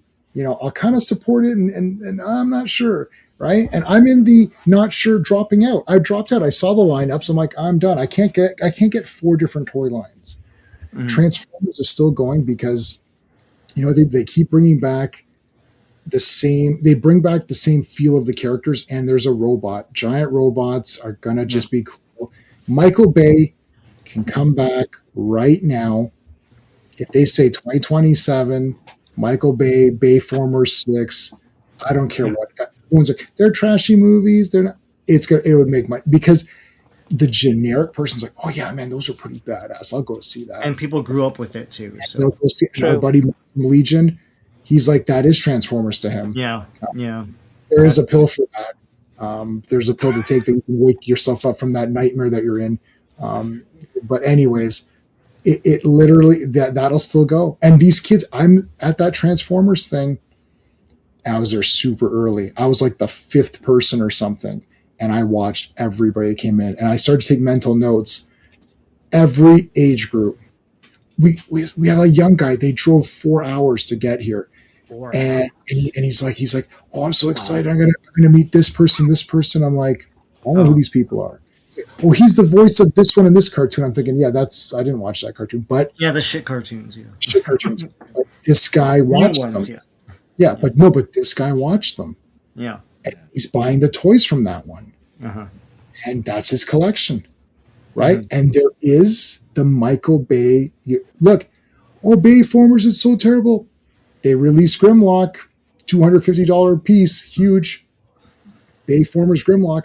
They're still releasing Bayformers toys because they know that those guys are still going to get them.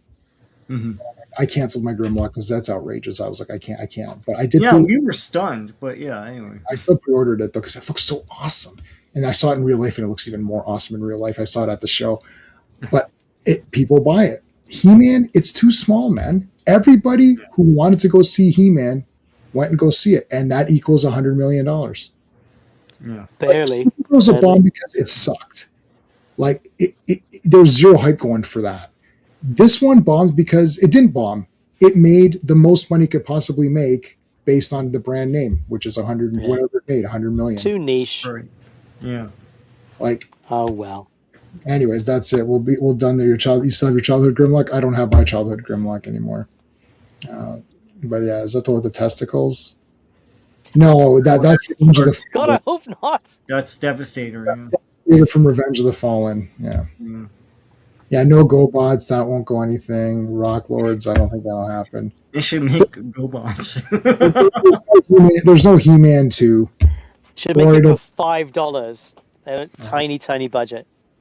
We'll see if He-Man 2 gets announced. No, but you heard the bad news, right? No, what's the bad news? That Kevin Smith is coming back for the third season of his thing. He's in talks. So yeah. Right.